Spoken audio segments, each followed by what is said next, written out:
Hello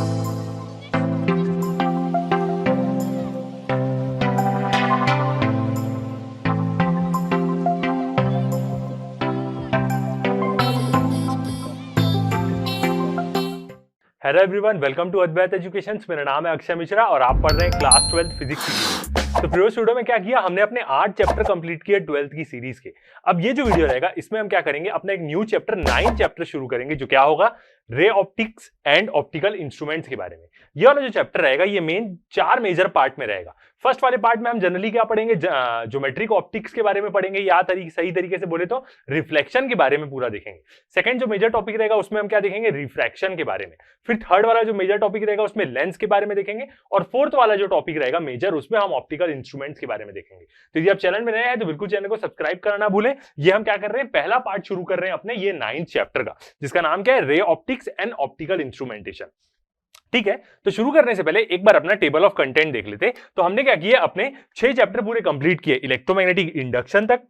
फिर उसके बाद आगे यदि हम देखें तो आगे नेक्स्ट कौन सा आया, लास्ट जो चैप्टर था हमारा वो क्या था, अल्टरनेटिंग करंट। और उसके बाद लास्ट हमारा चैप्टर था इलेक्ट्रोमैग्नेटिक वेव्स के बारे में, जिसमें हमने क्या देखा, एक प्रकार से वेव नेचर देखा लाइट का। और हमने बात करी क्या, कि लाइट क्या है, एक इलेक्ट्रोमैग्नेटिक वेव है, जो एक क्या है, ईएम स्पेक्ट्रम का एक पार्ट है, विजिबल लाइट पूरा। ईएम स्पेक्ट्रम में बहुत सारी रेज होती है, हमने देखी रेडियो से लेके गामा तक। तो यही सब चीजें हमने क्या पढ़ी, इलेक्ट्रोमैग्नेटिक वेव्स में पढ़ी। और इसमें बस हमें ये समझ में आया कि लाइट क्या है, एक वेव है। यहां पे हम क्या करेंगे, वो डेफिनेशन को तो यूज करते ही हैं, बट यहां पे हम अलग प्रकार से देखेंगे। यहां पे ज्योमेट्री की मदद से लाइट को एक बीम मानेंगे, एक बीम ऑफ लाइट मानेंगे, और उस हिसाब से हम क्या करेंगे, देखेंगे कि वो कैसे रिफ्लेक्ट होती है, स्फेरिकल मिरर्स में वो कैसे काम करती है, और लेंसेज में कैसे काम करती है। तो अब हम कौन सा चैप्टर शुरू करेंगे, अपना 9 चैप्टर। तो जितने भी लोग प्रीवियसली नहीं देखे वो क्या कर सकते हैं, जाके देख सकते हैं।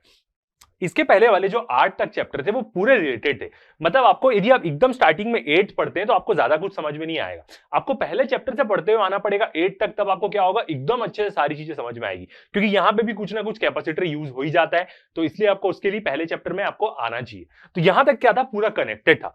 अब ये चैप्टर है ये थोड़ा सा अलग नया है। यहाँ पे क्या होगा, जो हम 10th में पढ़े हैं ऑप्टिक्स के बारे में, वही कंसेप्ट क्या होंगे, थोड़े से यूज होंगे। और ये चैप्टर के कंसेप्ट क्या रहते हैं, थोड़े नए टाइप से शुरू होते हैं, पुराने से ये क्या है, रिलेटेड नहीं है। तो इसलिए आज हम क्या करेंगे, अपना 9th वाला चैप्टर शुरू करेंगे जो नेक्स्ट आ रहा है। उसके बाद क्या होगा, वेव ऑप्टिक्स के बारे में हम तो देखेंगे ही देखेंगे।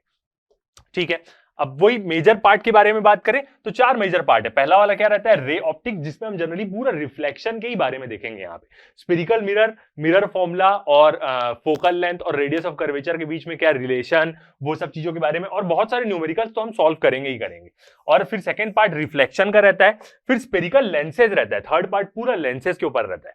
और फोर्थ पार्ट क्या रहता है, हमारा इंस्ट्रूमेंट्स के ऊपर रहता है। तो ये क्या है, 4 मेजर पार्ट में डिवाइडेड है। हम क्या करेंगे, जो ये हमारा पहला वाला वीडियो है उसमें इसका पहला पूरा थ्योरेटिक पोर्शन क्या कर पाएंगे, कंप्लीट करने की कोशिश करेंगे। थ्योरेटिकल पोर्शन मतलब जितने भी लॉज हैं, जितना भी हमारा डेरिवेशन है, जितने भी कांसेप्ट है न्यूमेरिकल बनाने के लिए, वो क्या करेंगे, इसी वीडियो में कंप्लीट करने की कोशिश करेंगे। जो इसके बाद वाला वीडियो रहेगा उसमें हम क्या करेंगे, पहले टॉपिक से पूरे न्यूमेरिकल्स बनाएंगे। आगे बढ़ते हैं, तो इंट्रोडक्शन से शुरू करते हैं चैप्टर को। फर्स्ट हम देखेंगे तो लाइट के बारे में।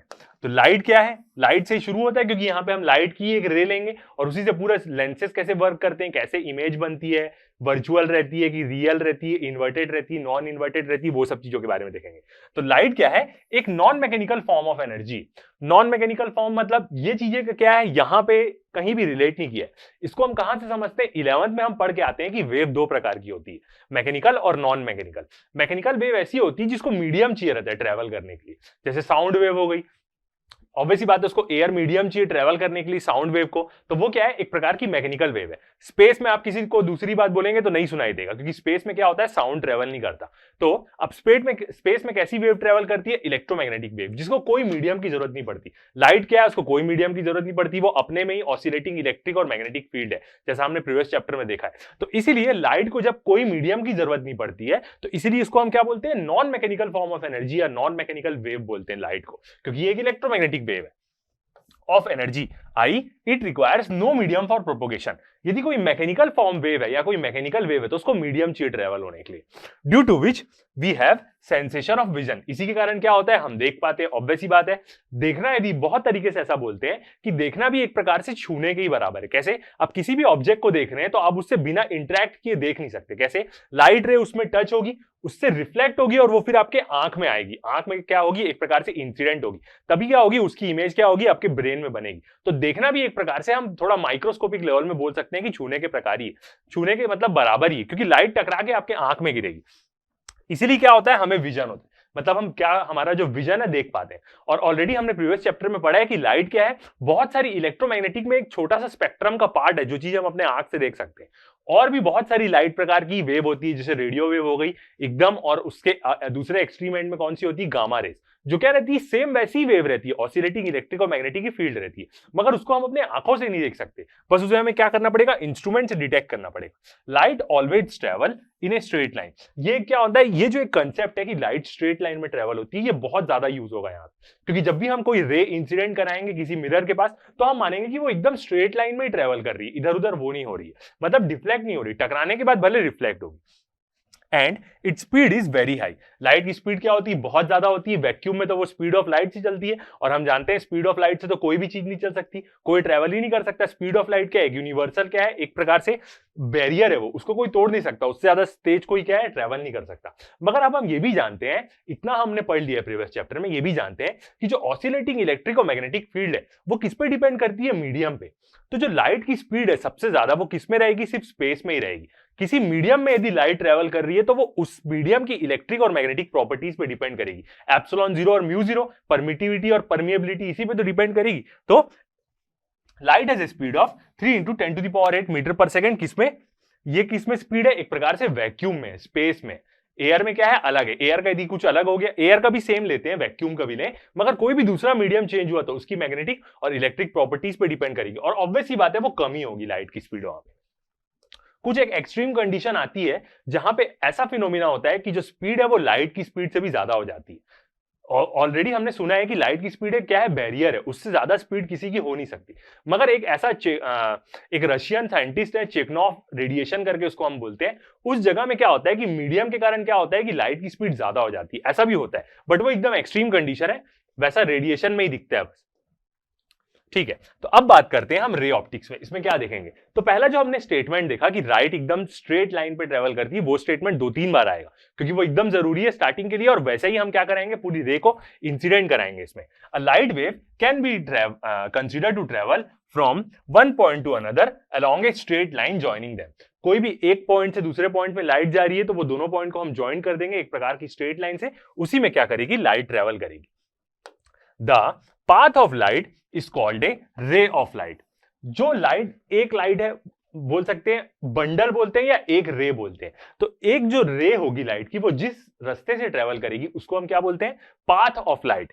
And bundle of such light constitutes a beam of light. और बहुत सारा बंडल हो गया उसी का, तो वो क्या बोलेंगे, एक प्रकार से बीम बोलेंगे। हम रे पे वर्क करते हैं यहाँ पे। मान लेते हैं एक ऑब्जेक्ट है, उसके क्या होता है, हेड से 2-3 रे निकल रही है और मिरर से जाके टकराएगी, जहां पे इंटरसेक्ट करेगी वहां पे इमेज बनेगी, ऐसा हम क्या करते हैं, इमेजिन करते हैं। The branch of the study of light is called optics. जो एक ब्रांच है फिजिक्स की जिसमें हम क्या करते हैं, लाइट की स्टडी करते हैं, उसको हम क्या बोलते हैं, ऑप्टिक्स बोलते हैं। Broadly optics is divided into 3 group. Generally इसको क्या करते हैं, हम 3 ग्रुप में डिवाइड करते हैं। पहला वाला क्या है, ज्योमेट्रिक ऑप्टिक्स, जिसको हम क्या बोलते हैं, रे ऑप्टिक्स। हम पूरे अपने इस 9 चैप्टर में इसी के बारे में पढ़ेंगे, रे ऑप्टिक्स के ही बारे में। रिफ्रैक्शन, ये तो स्टार्टिंग वाले पार्ट, मेजर टॉपिक में ही आपको पूरी चीज समझ में आ जाएगी। रिफ्लेक्शन भी क्या है, एक प्रकार से रिफ्रैक्शन भी क्या है, इसी में आएगा। फिर उसके बाद जो सेकंड वाला आता है, वेव ऑप्टिक्स, ये हमारा अगला चैप्टर है, चैप्टर 10। इसमें हम उसके बारे में कुछ नहीं पढ़ेंगे। और थर्ड आता है हमारा क्वांटम ऑप्टिक्स। तो जहां पे भी क्वांटम नाम आ गया वहां पे छोड़ देना है, क्योंकि क्वांटम लेवल की स्टडी हम करते ही नहीं है। क्वांटम लेवल की स्टडी मतलब क्या होती है, वो एक प्रकार का स्टैटिस्टिकल फिजिक्स होता है, जिसको हम क्या बोलते हैं, माइक्रोस्कोपिक फिजिक्स के बारे में हम नहीं पढ़ते, हम मैक्रोस्कोपिक, बड़े लेवल का फिजिक्स क्या करते हैं, पढ़ते हैं, जो आंखों से दिखता है, एक प्रकार से बोला जाए तो। ज्योमेट्रिक ऑप्टिक्स ही हमारा पूरा ये वाला चैप्टर है। वेव ऑप्टिक्स इसके बाद वाला चैप्टर है, चैप्टर 10। और क्वांटम ऑप्टिक्स हम नहीं पढ़ते क्योंकि वो बहुत ज्यादा हाई लेवल हो जाता है। ठीक है, तो हम क्या पढ़ेंगे, ज्योमेट्रिक ऑप्टिक्स। यही क्या है हमारा पूरा इस चैप्टर में, ये पूरा चैप्टर इसी पे बेस्ड है हमारा, जिसको हम क्या बोलते हैं, एक प्रकार से रे ऑप्टिक्स, जो हमारे चैप्टर का नाम है। मतलब हम क्या पढ़ेंगे, यहाँ पे लाइट की जो रे है स्ट्रेट लाइन में फॉलो करेगी, और उसकी पूरी ज्योमेट्री देखेंगे, एंगल क्या होता है, उससे हम क्या करेंगे, मिरर फॉर्मूला बनाएंगे, radius of curvature, focal length के बीच में रिलेशन निकालेंगे, पूरा यहाँ पे वही चीज है। इन दिस पहली लाइन तो वही होगी कि लाइट एक स्ट्रेट लाइन में ही ट्रेवल करेगी। In this light is consider as a ray. Light को हम एक रे से ही कंसिडर करते हैं, या 1-2-3 रे को लेके हम बनाते हैं, which travels in a straight line, straight line में ट्रेवल करती है। Geometric optics states that for each and every object there is an image. Geometric optics क्या बोलता है कि हर एक ऑब्जेक्ट के लिए क्या होगी, एक इमेज बनेगी। वो इमेज कैसी भी हो सकती है, रियल हो सकती है जो मिरर के सामने बनेगी, वर्चुअल हो सकती है जो पीछे बनेगी। वर्चुअल इमेज का सबसे बढ़िया एग्जांपल क्या है, जब भी आप अपने आप को अपने घर में मिरर में देखते हैं तो आप एक चीज देखिएगा, जितना दूर आप मिरर से खड़े हैं उतना ही मिरर के अंदर आपकी इमेज उतना दूर खड़े रहती है। तो वो एक प्रकार की क्या है, वर्चुअल इमेज। तो वही चीज के बारे में यहाँ पे ज्योमेट्रिक ऑप्टिक्स बोलता है कि हर एक ऑब्जेक्ट जिससे लाइट रे निकलेगी वो कहीं ना कहीं अपनी इमेज बनाएगा ही बनाएगा। तो for each and every object there is an image. और अच्छे से हम देखेंगे जब हम डायग्राम देखेंगे तो क्या है ऑब्जेक्ट इमेज, आपको और अच्छे से समझ में आएगा। It works on following assumption। कुछ क्या होता है, ये assumption पे वर्क करता है। सबसे पहला assumption जो मैंने बोला स्ट्रेट लाइन में फॉलो करेगी, वो तो इंपॉर्टेंट है ही। तो पहला assumption क्या है, रेक्टिलिनियर प्रोपोगेशन। रेक्टिलिनियर का मतलब क्या होता है कि उसके वेलोसिटी का डायरेक्शन चेंज ना हो ज्यादा, और स्पीड तो उसकी कांस्टेंट रहती है एक प्रकार से लाइट की। तो रेक्टिलिनियर प्रोपोगेशन ऑफ लाइट। अब यहां पे प्रोपोगेशन क्यों बोलते हैं, ट्रैवल क्यों नहीं बोलते हैं, क्योंकि लाइट प्रोपोगेट होती है। क्यों, क्योंकि वो वेव है, एक प्रकार का डिस्टर्बेंस है, ट्रैवल नहीं कर रही है, वो प्रोपोगेट कर रही है। ठीक है, I light ray travels in a straight line. तो रेक्टिलिनियर प्रोपोगेशन लेंगे यहां पे लाइट का। सेकंड, लॉज ऑफ रिफ्लेक्शन के बारे में देखेंगे कि जो उसका इंसिडेंट एंगल है वही बराबर होगा किसके, उसके रिफ्लेक्टेड एंगल से। बीच में क्या रहेगा, नॉर्मल रहेगा। ये चीज तो अभी हम डिटेल में देखेंगे। लॉज ऑफ रिफ्रैक्शन के बारे में देखेंगे। ये सेकंड मेजर टॉपिक हो जाता है, रिफ्रैक्शन वाला पूरा पार्ट, जो हम आगे पढ़ेंगे इसी चैप्टर में। फिर फिजिकल इंडिपेंडेंसी ऑफ लाइट रे। फिजिकल इंडिपेंडेंसी का मतलब क्या है कि जो हर लाइट की जो एक एक रे वो क्या करेगी, एक दूसरे को डिस्टर्ब नहीं करेगी। सब रे अपना जाएंगी, सब रे अपना अपना इफेक्ट देगी, सब रे अपना इंटरसेक्ट होंगी, तो वहां पे हमें इमेज मिलेगी। मतलब हर एक रे दूसरे रे से इंडिपेंडेंट है, वो दूसरे के कारण क्या होगी, डिस्टर्ब नहीं होगी। I two light rays are totally independent of each other. दोनों लाइट रे अपना अपना चलेगी, वो अपना अपना इफेक्ट देगी, एक दूसरे के ऊपर क्या करेगी, डिस्टर्बेंस नहीं डालेगी। फिजिकल इंडिपेंडेंसी बोलते हैं इसको। तो ये क्या है, कुछ एजम्पशन, स्ट्रेट लाइन में चलेगी, लॉज ऑफ रिफ्लेक्शन लेंगे, लॉज ऑफ रिफ्रैक्शन लेंगे, और एक लाइट की रे दूसरी लाइट की रे को परेशान नहीं करेगी। आगे बढ़ते हैं, तो अब देखते हैं हम basic law reflection of light. एकदम अच्छे से जानते हैं इसको, हम 12th में भी पढ़े। रिफ्लेक्शन ऑफ जो लॉ है वो क्या बोलती है, इसको सिंपली तरीके से देखें तो जो एंगल ऑफ इंसिडेंट होगा वो किसके बराबर होगा, एंगल ऑफ रिफ्लेक्शन। ये किसके, एक प्रकार से नॉर्मल ले लें, नॉर्मल किसके होगा, मिरर के 90 डिग्री होगा। पहला ये बोलता है। दूसरा इसका स्टेटमेंट क्या है, तीनों चीज इंसिडेंट, नॉर्मल और रिफ्लेक्टेड रे एक ही प्लेन में लाई करेंगे। ऐसा नहीं कि एक यहां है तो दूसरा कहीं और, ऐसा नहीं होगा। तो यही क्या रहता है सिंपल शब्दों में। अब देखते हैं, reflection is the phenomena of change in path of light. क्या है रिफ्लेक्शन, एक फिनोमिना है जिसमें लाइट का जो पाथ है वो चेंज होगा, उसका रास्ता चेंज होगा, without any change in the medium.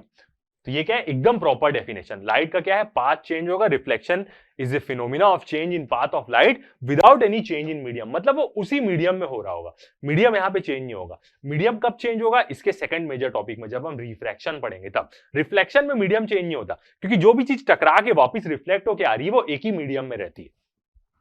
The returning back of light in the same medium from which it has come after striking a surface is called reflection of light। तो क्या होता है reflection का मतलब कि जो light reflect होके वापस आ रही है उसी मीडियम में टकराने के बाद, उसी को हम क्या बोलते हैं, reflection of light. The returning back of light मतलब लाइट का वापिस आना इन दी सेम मीडियम, उसी मीडियम में मीडियम चेंज नहीं हो रहा है, from which it has come, from which it has come मतलब जहां से इंसिडेंट रे आई है, इंसिडेंट रे भी उसी मीडियम में ही है। आफ्टर स्ट्राइकिंग ए सरफेस, किसी एक सरफेस से टकराने के बाद, is called reflection of light. Same हम यहाँ पे डायग्राम में देख रहे हैं वैसा ही। ठीक है, अब यहाँ पे हम क्या करेंगे, क्योंकि यहाँ के जो ऑप्टिक्स के डायग्राम रहते हैं वो क्या रहते हैं, लाइट टकराई, इंसिडेंट रे रिफ्लेक्ट होके आई, तो उसमें क्या होगा कि हम और अच्छे से कैसे देखेंगे, हम अलग अलग कलर यूज करेंगे। कैसे, जो इंसिडेंट रे है उसको हम जनरली क्या लेते हैं, ब्लू से ले लेंगे यहाँ पे, और जो रिफ्लेक्टेड रे है उसको हम कैसे ले लेंगे, ऑरेंज कलर से ले लेंगे, ताकि क्या हो, क्योंकि एक डायग्राम में यहाँ पे बहुत सारी लाइंस रहती है, आपको सारी लाइंस एकदम क्लियरली दिखनी चाहिए। और अलग अलग कलर यूज करने का फायदा ये है कि आपको हर एक चीज क्या होगी, एकदम प्रॉपर दिखेगी।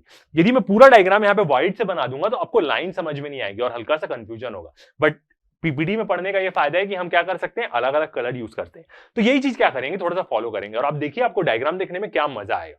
सारी चीज क्या होगी, आपको एकदम क्लियरली दिखाई देगी। तो यहाँ पे क्या हुआ, एक इंसिडेंट रे आई, मीडियम यहाँ पे चेंज नहीं हो रहा है, एक मिरर है। अब मिरर कैसा रहेगा, ऊपर वाला जो हिस्सा है, आप एक लाइन वाला हिस्सा देख रहे हैं, उसको हम क्या बोलेंगे कि वो एक प्रकार का क्या है, शाइनिंग सरफेस है, जहां से लाइट क्या होगी, रिफ्लेक्ट होगी। और जो नीचे हैच वाला हिस्सा दिख रहा है, इसको हम क्या बोलते हैं, पॉलिश सरफेस। पॉलिश सरफेस मतलब क्या है, यहां से हम पूरा पॉलिश कर देंगे। इमेजिन कर सकते हैं, अपने घर का मिरर इमेजिन करिए, कैसा रहता है, वो कांच रहता है और उसके पीछे तरफ पॉलिश वाला हिस्सा रहता है। पीछे जाके दिखेंगे तो आपको हल्का सा काला काला अजीब टाइप का पॉलिश दिखेगा, मगर उसी से क्या होती है, लाइट रिफ्लेक्ट होती है। तो सामने वाला हिस्सा क्या होता है, रिफ्लेक्टिंग हिस्सा होता है। तो जो हिस्से में हैच नहीं रहेगा, मतलब ये ऊपर वाला लाइन वाला हिस्सा, ये क्या रहेगा, रिफ्लेक्टिंग सरफेस। जहां आपको हैच दिखा, अब यहाँ पे शेप भी चेंज होगा, कर्वेचर भी बनेगा, जहां पे भी आपको हैच दिखा, इसका मतलब वो हिस्सा क्या है, पॉलिश है। वहां पे लाइट को हम इंसिडेंट कराएंगे तो रिफ्लेक्ट ही नहीं होगी, वो पूरा ऑब्जॉर्ब कर लेगा। ठीक है, इंसिडेंट रे गिरी, अब ये क्या करेगी, एक नॉर्मल से एंगल बनाएगी। ये जो नॉर्मल रहेगा वो जनरली क्या रहेगा, इस मिरर का 90 डिग्री रहेगा, याद रखिए। मिरर का क्या रहेगा, 90 डिग्री रहेगा ये नॉर्मल। यहाँ पे लाइट गिरेगी, नॉर्मल से जो वो एंगल बनाएगी लाइट की, जो इंसिडेंट रे, उसको हम क्या बोलेंगे, एंगल ऑफ इंसिडेंट। मतलब जिस एंगल से लाइट क्या हो रही है, गिर रही है उस मिरर में, उसके बाद वो रिफ्लेक्ट हो जाएगी। तो रिफ्लेक्ट लाइट को हम ऑरेंज से शो करेंगे, जिसको हम, और जो नॉर्मल से रिफ्लेक्टेड रे जो एंगल बनाएगी उसको हम क्या बोलेंगे, एंगल ऑफ रिफ्लेक्शन, जिसको हम क्या करेंगे, आर से डिनोट करेंगे। और ये दोनों क्या रहते हैं, दोनों एंगल बराबर रहते हैं। यही लॉ ऑफ रिफ्लेक्शन हमें बोलती है। ये जो दोनों एंगल है, I is equal to are, दोनों बराबर रहते हैं। मतलब लाइट जिस एंगल से गिरेगी नॉर्मल से, उसी एंगल से नॉर्मल से वो क्या होगी, रिफ्लेक्ट होगी। ठीक है, तो ये पहला हम एंगल मतलब लॉ ऑफ रिफ्लेक्शन में लेते हैं। ठीक है, तो याद रखें, दिला दे रहा हूं एक बार फिर से, ब्लू से हम इंसिडेंट ले करेंगे और ऑरेंज से हम क्या करेंगे, रिफ्लेक्टेड ले करेंगे। याद रखिएगा, ये दोनों एक ही लाइट है। ऐसा कोई नहीं बोलेगा कि ये ब्लू लाइट यहां पे गिरी तो इसकी कुछ प्रॉपर्टी चेंज हो गई इसलिए वो ऑरेंज हो गई। वो सेम ही लाइट है, लाइट की प्रॉपर्टी में कुछ भी चेंज नहीं होगा, उसकी शक्ति में कोई चेंज नहीं होगा, बस वो रिफ्लेक्ट हो जाएगी। तो कलर अलग अलग लेने का मतलब कोई ये नहीं सोचेगा कि उसकी कुछ प्रॉपर्टी चेंज हो जा रही है। याद रखिएगा, वो सेम ही लाइट है, बस अलग अलग दिखाने से क्या होगा, और अच्छे से हमें समझ में आएगा। ठीक है, आगे बढ़ते हैं तो देखते हैं लॉ ऑफ रिफ्लेक्शन एकदम डिटेल्ड फॉर्म में। दो स्टेटमेंट रहती है इसकी, I is equal to are पहली वाली स्टेटमेंट। दूसरी स्टेटमेंट ये बोलता है कि तीनों एक ही प्लेन में लाएंगे, इंसिडेंट, नॉर्मल, रिफ्लेक्टेड। देखते हैं laws of reflection. First point देखते हैं, the incident ray, the reflected ray and the normal to the reflecting surface at the point of incident. पहला बोला इंसिडेंट रे के बारे में, रिफ्लेक्टेड रे, नॉर्मल जो बनता है मिरर से 90 डिग्री पे। नॉर्मल मतलब क्या होता है, किसी भी चीज का नॉर्मल उसका परपेंडिकुलर होता है। ये पेन क्या हो गया, ऐसे परपेंडिकुलर रखा है तो ये पेन इस सरफेस का नॉर्मल हो गया। टू दी रिफ्लेक्टिंग सरफेस, जो सरफेस रिफ्लेक्ट कर रहा है मिरर का, एक मिरर का दो सरफेस होता है, एक तरफ रिफ्लेक्टिंग एक तरफ polish. Eight the point of incident, at the point of incident का मतलब जहां पे लाइट गिर रही है, और लाई इन दी सेम प्लेन। सब क्या होगा, एक सेम प्लेन में होगा। एक प्लेन का मतलब क्या होता है, दो डायमेंशन एक प्रकार से बोल सकते हैं, एक्स वाई एक प्लेन मान लेते हैं। जैसे ये जो बोर्ड है, ये बोर्ड में मैं कुछ भी लिख दूं वो सब क्या रहेगा, इस बोर्ड के प्लेन में ही रहेगा। याद रखिएगा, तो इसी का मतलब क्या होता है, एक सेम प्लेन में, कोई प्लेन चेंज नहीं होगा। यहाँ एक और आगे वाली लेयर आ गई, ऐसा नहीं होगा। तो सब क्या रहेंगे, एक ही प्लेन में रहेंगे। प्लेन मतलब है कोई भी दो एक्सियल बॉडी, जिसका एक प्रकार का सरफेस जिसकी विड्थ ना हो। ठीक है, सेकेंड पॉइंट देखते हैं। सेकेंड पॉइंट क्या बोलती है लॉज ऑफ रिफ्लेक्शन में, the angle of reflection R is equal to the angle of incident I. जो एंगल ऑफ रिफ्लेक्शन है, जिस एंगल से क्या हो रही है, लाइट रिफ्लेक्ट हो रही है, वो किसके बराबर होगी, जिस एंगल से लाइट क्या हुई है, इंसिडेंट हुई है।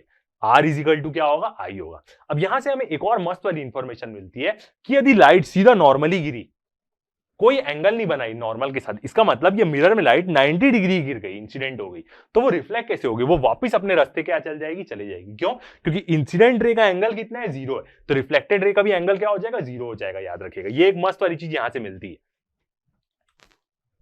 तो for normal incident, normal incident का मतलब क्या है, लाइट किसी भी मिरर में 90 डिग्री पे ही गिर रही है, 90 डिग्री के एंगल पे ही गिर रही है, मतलब आई इज इक्वल टू क्या हो जाएगा, 0 हो जाएगा। Therefore R is equal to 0, angle of incident 0 हो जाएगा, तो रिफ्लेक्शन भी 0 हो जाएगा। Hence A ray of light falling normally on the mirror retraces its path on reflection.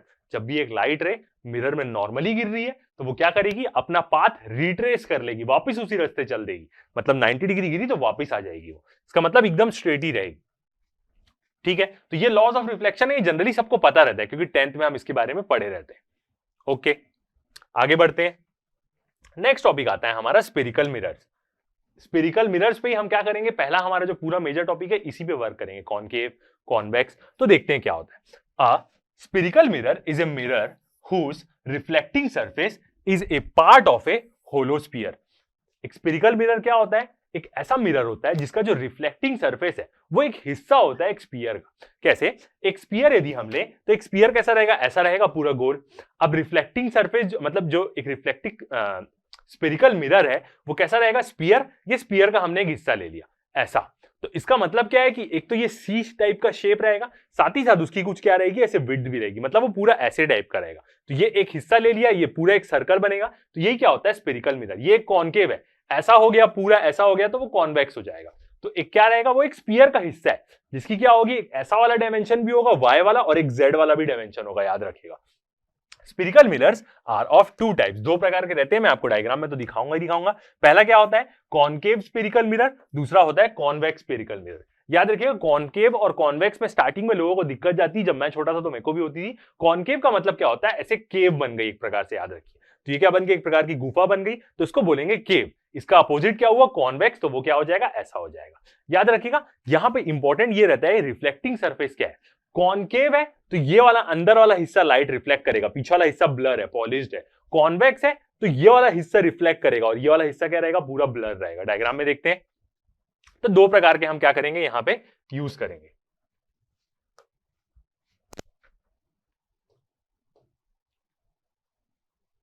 तो डायग्राम में देख सकते हैं, फर्स्ट वाला क्या होगा, कॉनकेव स्पेरिकल मिरर, केव बन रही है, a spherical mirror whose reflecting surface it's towards the centre of the sphere. ये बहुत बढ़िया तरीके से डेफिनेशन है कि जो उसका रिफ्लेक्टिंग सरफेस होगा वो किसके तरफ होगा, उसके सेंटर की तरफ होगा। फर्स्ट वाला डायग्राम देखते हैं, ये वाला एक प्रकार से क्या है, कॉनकेव मिरर है, इधर वाले हिस्से में क्या है, कुछ भी हैच नहीं है, तो इसका मतलब क्या है, ये इसका क्या है, रिफ्लेक्टिंग सरफेस। पीछे वाले हिस्से में क्या देख सकते हैं, ऐसी जो छोटी छोटी लाइन हम बनाते हैं, इसको हम फिक्स करने के लिए बनाते हैं, बोलते हैं कि ये चीज फिक्स है, या इसको हम बोलते हैं हैच। हैच का मतलब ये होता है कि ये पॉलिश सरफेस है, ये रफ सरफेस है, यहां से लाइट रिफ्लेक्ट नहीं होगी। तो एक कॉनकेव स्पेरिकल मिरर क्या होता है, जिसका रिफ्लेक्टिंग सरफेस क्या होता है, उसके सेंटर के अबाउट रहता है, मतलब उसका मुंह सेंटर की तरफ रहता है। Whose reflecting surface is towards the centre. अब ये यदि पूरा स्पीयर बनता, यदि ये आधा जो एक स्पीयर का हिस्सा है, क्योंकि इसका ऐसा वाला भी पार्ट है, याद रखिएगा ना। अब यदि ये पूरा स्पीयर बनता है, इसको हम इमेजिन कैसे कर सकते हैं, गाड़ी के मिरर्स आप देखें, गाड़ी के जो सामने मिरर लगे रहता है, उसको आप अंदर से देखिएगा तो वो ऐसा कुछ रहता है, फिर यहां पे बल्ब रहता है, तो वो क्या रहता है, एक प्रकार का क्या है, स्पेरिकल मिरर ही है, क्योंकि वो ऐसा कर्व्ड भी है और ऐसा भी कर्व्ड है। अब यदि ये पूरा स्पीयर होता, तो जो इसका सेंटर होता उसको हम क्या बोलते हैं, इस मिरर का क्या बोलेंगे, सेंटर ऑफ कर्वेचर बोलते हैं। मतलब जो इसका कर्व है उसका सेंटर कहां पे आ रहा है। यदि ये पूरा स्पीयर होता तो ये क्या होगा, centre of curvature. Centre of curvature से ये वाले पॉइंट तक का डिस्टेंस जो क्या होता है, एकदम एक प्रकार से रेडियस से ज्वाइन करेगा, उसको हम क्या बोलते हैं, पोल। मतलब ये मिरर का एकदम बीच वाला हिस्सा होगा उसकी पेरीफेरी में, इसको हम क्या बोलते हैं, पोल बोलते हैं। ओके, दूसरा देखते हैं, कॉन्वेक्स स्पेरिकल मिरर। एकदम जब स्टार्टिंग में हम इन मिररों को देखते हैं तो हल्का सा डाउट होता है कि कैसे याद रखेंगे, उसके बाद आप न्यूमेरिकल बनाने लग जाएंगे ना, तो आपको ये चीज भूल ही जाएंगे कि आपको डाउट होता है इसके कौन सा सरफेस रिफ्लेक्टिंग है, क्या है, एकदम सब चीज क्या हो जाएगी, याद हो जाएगी। कॉन्वेक्स स्पेरिकल मिरर, अब कॉन्वेक्स के बारे में देखें तो क्या है, spherical mirror whose reflecting surface is away from the centre of sphere. एक कॉन्वेक्स स्पेरिकल मिरर क्या होता है, जिसका रिफ्लेक्टिंग सरफेस क्या होगा, अवे होगा, अगले तरफ होगा, दूर तरफ होगा उसके सेंटर ऑफ स्फीयर। ठीक है, अब देखते हैं ये क्या है, कॉन्वेक्स स्पेरिकल मिरर है। कॉन्वेक्स तो मतलब क्या होगा, वो ऐसा होगा हल्का से, ये केव हुआ, ये कॉन्वेक्स, ये वाला हिस्सा रिफ्लेक्टिंग होगा। तो आप देख सकते हैं इसका रिफ्लेक्टिंग हिस्सा कैसा है। ऐसा वाला मिरर आप बहुत जगह में देखे होंगे, स्ट्रीट के ऐसा मोड़ में, जो मोड़ क्या रहता है, एकदम टर्न्ड वाला रहता है, तो वहां पे आप देखे होंगे एक ऐसा गोल सा कॉन्वेक्स मिरर लगे रहता है, जिससे आपको उस तरफ का दिखेगा बिना उस रोड में गए, तो वो सब क्या रहते हैं, कॉन्वेक्स मिरर रहते हैं। जिसमें क्या होगा, इस तरफ रिफ्लेक्टिंग हिस्सा होगा, मतलब हमेशा हमारी लाइट क्या होगी, रिफ्लेक्टिंग हिस्से तरफ ही गिरेगी, इधर ऐसे गिरेगी इसमें लाइट, फिर जैसे भी रिफ्लेक्ट होती हो। तो इधर रिफ्लेक्टिंग हिस्सा, अंदर वाले हिस्से में क्या बना हुआ है, हैच बना हुआ है, तो इसका मतलब क्या है, वो पॉलिश हिस्सा है। सेंटर ऑफ कर्वेचर कहां रहेगा, इसका पीछे रहेगा रिफ्लेक्टिंग सरफेस के, और रेडियस ऑफ कर्वेचर बोलते हैं इसको, और सेंटर ऑफ कर्वेचर, आर मतलब रेडियस ऑफ कर्वेचर, सी मतलब सेंटर ऑफ कर्वेचर। यहां पे सिर्फ रेडियस इसलिए नहीं बोलते हैं क्योंकि वो एक हिस्सा लिए हम स्फीयर का, इसलिए। और जो इस मिरर की पेरीफेरी का जो मिड पॉइंट होगा, एक सर्कल का जो ये गोल वाला हिस्सा होता है, इसको हम उसकी पेरीफेरी बोलते हैं। तो ये मिरर के जो बीच वाला हिस्सा होगा उसको हम क्या बोलते हैं, पोल बोलते हैं, उस मिरर का पोल। तो ये हुए दो प्रकार के हमारे स्फीयर, कॉनकेव और कॉन्वेक्स। अब कुछ की पॉइंट्स देखते हैं जो क्या करेंगे आगे जाके हमारे लिए क्या रहेंगे, यूजफुल रहेंगे। देखते हैं, the laws of reflection are valid at each point on the reflecting surface whether plane और कर्व्ड।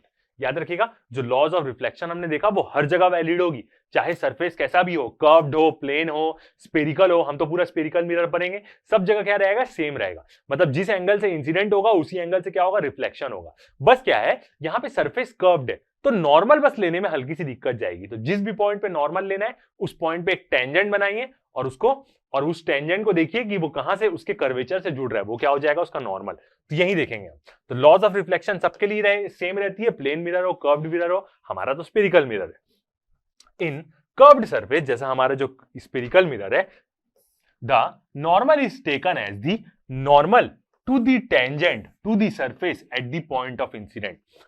एक स्पेरिकल सरफेस में हम कैसे लेते हैं, नॉर्मल लेते हैं, जैसे इस जगह में लाइट गिरने वाली है तो यहां पे हम क्या करेंगे, एक टेंजेंट बनाएंगे इसके सर्कल के अराउंड, और यही क्या रहेगा, इसी टेंजेंट का क्या रहेगा, ये नॉर्मल रहेगा। या सिंपली बोले, ये पॉइंट को हम क्या करते हैं, रेडियस ऑफ कर्वेचर से जोड़ देते हैं, तो यही क्या बन जाएगा, हमारा नॉर्मल बन जाएगा। तो मैंने 3 अलग अलग पोजीशन के लिए आपको क्या दिखाया है, वो दिखाया है उसका नॉर्मल। ये वाले पॉइंट में टेंजेंट बनाए, टेंजेंट ऐसी तो बनाते हैं, एक सर्कल है और ये सर्कल का टेंजेंट बनाना है, तो ये उसका बन गया टेंजेंट, ये उसका बन गया टेंजेंट, ऐसे ऐसे करके हर पॉइंट में हम ऐसे ही तो टेंजेंट बनाते हैं एक प्रकार से देखा जाए। तो यहां पे एकदम सेंटर पे देखिए, एक प्रकार का पोल मान लेते हैं इसको, यहां पे ऐसे लिए तो नॉर्मल क्या हो जाएगा, उसके कर्वेचर से ही जाके मिलेगा। इधर पे जिस भी पॉइंट पे ले रहे हैं उसके कर्वेचर से ही जाके मिलेगा, यहां पे भी नॉर्मल देखें तो उसके कर्वेचर से ही मिलेगा। इसका मतलब जब कोई भी हम मिरर का इक्वेशन बनाते रहेंगे या क्वेश्चन बनाते रहेंगे या ज्योमेट्रिक डायग्राम बनाते रहेंगे, आपको नॉर्मल नहीं समझ में आ रहा है तो वो पॉइंट को आप सेंटर ऑफ कर्वेचर से कनेक्ट करके एक्सटेंड कर दीजिए, तो आपको वहां का नॉर्मल दिख जाएगा। और फिर उसके बाद देखिए कि इंसिडेंट रे कौन से एंगल पे गिर रही, तो आपको रिफ्लेक्टिंग एंगल के बारे में भी समझ में आ जाएगा। That is normal is along the radius. इसका मतलब क्या है, जो नॉर्मल होगा वो किसके अलोंग होगा, रेडियस के अलोंग होगा, हमारे स्पेरिकल मिरर के केस में। ओके, आगे बढ़ते हैं और कुछ की पॉइंट देखते हैं। अब यहां पे हम देखेंगे कि जो पोल रहता है मिरर का, स्पेरिकल मिरर का, उसको एक और 2 नाम से बोलते हैं हम। वो नाम अब देख लेते हैं, क्योंकि क्या होगा, अलग अलग नाम जानना भी जरूरी रहता है, वरना वो चीज के बारे में आपको पता भी रहेगा और तो भी आप नहीं बता पाएंगे। तो the pole of a spherical mirror is also called geometric centre. याद रखिएगा, जो स्पेरिकल मिरर का पोल रहता है उसको हम क्या बोलते हैं, ज्योमेट्रिक सेंटर भी बोलते हैं। वाइल द स्पेरिकल लेंस, ये स्पेरिकल लेंस हमारा 3rd मेजर टॉपिक होगा इस चैप्टर का, जहां पे हम लेंस को देखेंगे। अब वो लेंस का भी एक पोल होगा, ऐसे करके लेंस रहेगी, उसके बीच में पोल आएगा, is called the optical centre. तो जो स्पेरिकल मिरर हम अपने अभी इस लेक्चर में पूरा यूज करेंगे, उसका जो पोल है उसको हम उसका क्या बोलते हैं, ज्योमेट्रिक सेंटर भी बोलते हैं, ज्योमेट्रिक सेंटर। ठीक है, और यदि लेंस का पोल रहता है तो लेंस के पोल का हम दूसरा नाम उसका ऑप्टिकल सेंटर बोलते हैं, याद रखिएगा। ठीक है, the line joining the pole and the centre of curvature C of the spherical mirror is called principal axis। जो लाइन सेंटर ऑफ कर्वेचर और पोल को जोड़ती है उसको हम क्या बोलते हैं, प्रिंसिपल एक्सिस। क्योंकि यहां पे क्या रहेगा, इंपॉर्टेंट रहेगा प्रिंसिपल एक्सिस, लाइट कैसे गिर रही समझ में आता है। इस डायग्राम में देखते हैं, ये यहां पे यदि मैं एक्सिस बना दूं सेंटर ऑफ कर्वेचर और पोल को, ये एक प्रकार का मैंने एक्सिस ले लिया, तो ये क्या हो जाएगा, इसका प्रिंसिपल एक्सिस हो जाएगा। यहां पे मैंने एक एक्सिस बना दिया पोल से लेके यहां तक, तो ये इसका प्रिंसिपल एक्सिस हो जाएगा। मतलब एक लाइन जो पोल और सेंटर ऑफ कर्वेचर को जोड़ेगी उसको हम क्या बोलेंगे, प्रिंसिपल एक्सिस।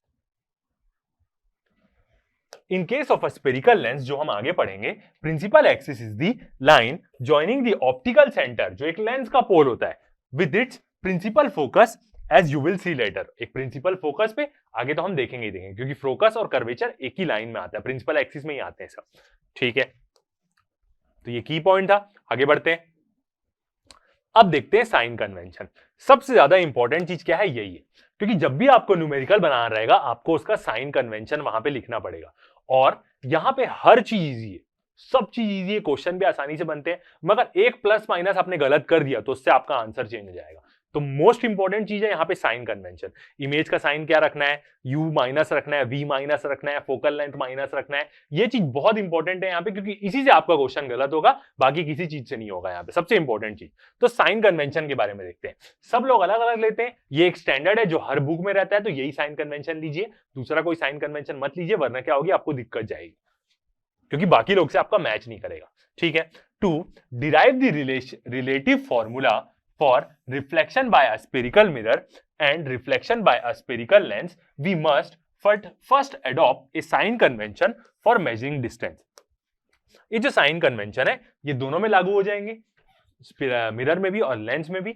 और क्या होता है, यहां पे हम एक जनरल फॉर्मूला बनाते हैं, जो मिरर इक्वेशन है वो दोनों के लिए लागू हो जाती है, कॉनकेव कॉन्वेक्स दोनों के लिए लग जाती है। तो सबसे पहले हम देखते हैं साइन कन्वेंशन। ठीक है, यहां पे एक कॉनकेव मिरर हमने लिया है। कैसे कॉनकेव मिरर है, क्योंकि ये वाला हिस्सा उसका रिफ्लेक्टिंग है और पीछे तरफ हैश है, तो पीछे वाला हिस्सा क्या है, पॉलिश है, तो इसका मतलब ये क्या है, कॉनकेव मिरर, दिख भी रहा है कॉनकेव है। ठीक है, अब जनरली क्या होगा, ऑब्जेक्ट हमेशा क्या रहेगा, मिरर के हमेशा लेफ्ट साइड में रहेगा, हर बार चाहे वो कॉन्वेक्स लेंस भी हुआ, मतलब ऐसा भी लेंस हुआ हमारा, ये है कॉन्वेक्स लेंस, तो ऑब्जेक्ट हमेशा मिरर के क्या होगा, लेफ्ट साइड ही होगा, याद रखिएगा।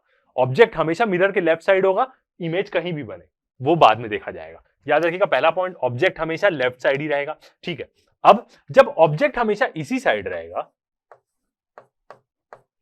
ऑब्जेक्ट एक छोटा सा डायग्राम बना देते हैं, ऑब्जेक्ट हमेशा इसी साइड रहेगा, तो इसकी जो लाइट है वो मिरर में कैसे गिरेगी, ऐसे गिरेगी। डायरेक्शन देख सकते हैं, तो डायरेक्शन ऑफ इंसिडेंट लाइट, जो इसकी लाइट है वो मिरर में ऐसे गिरेगी। अब देखते हैं साइन कन्वेंशन।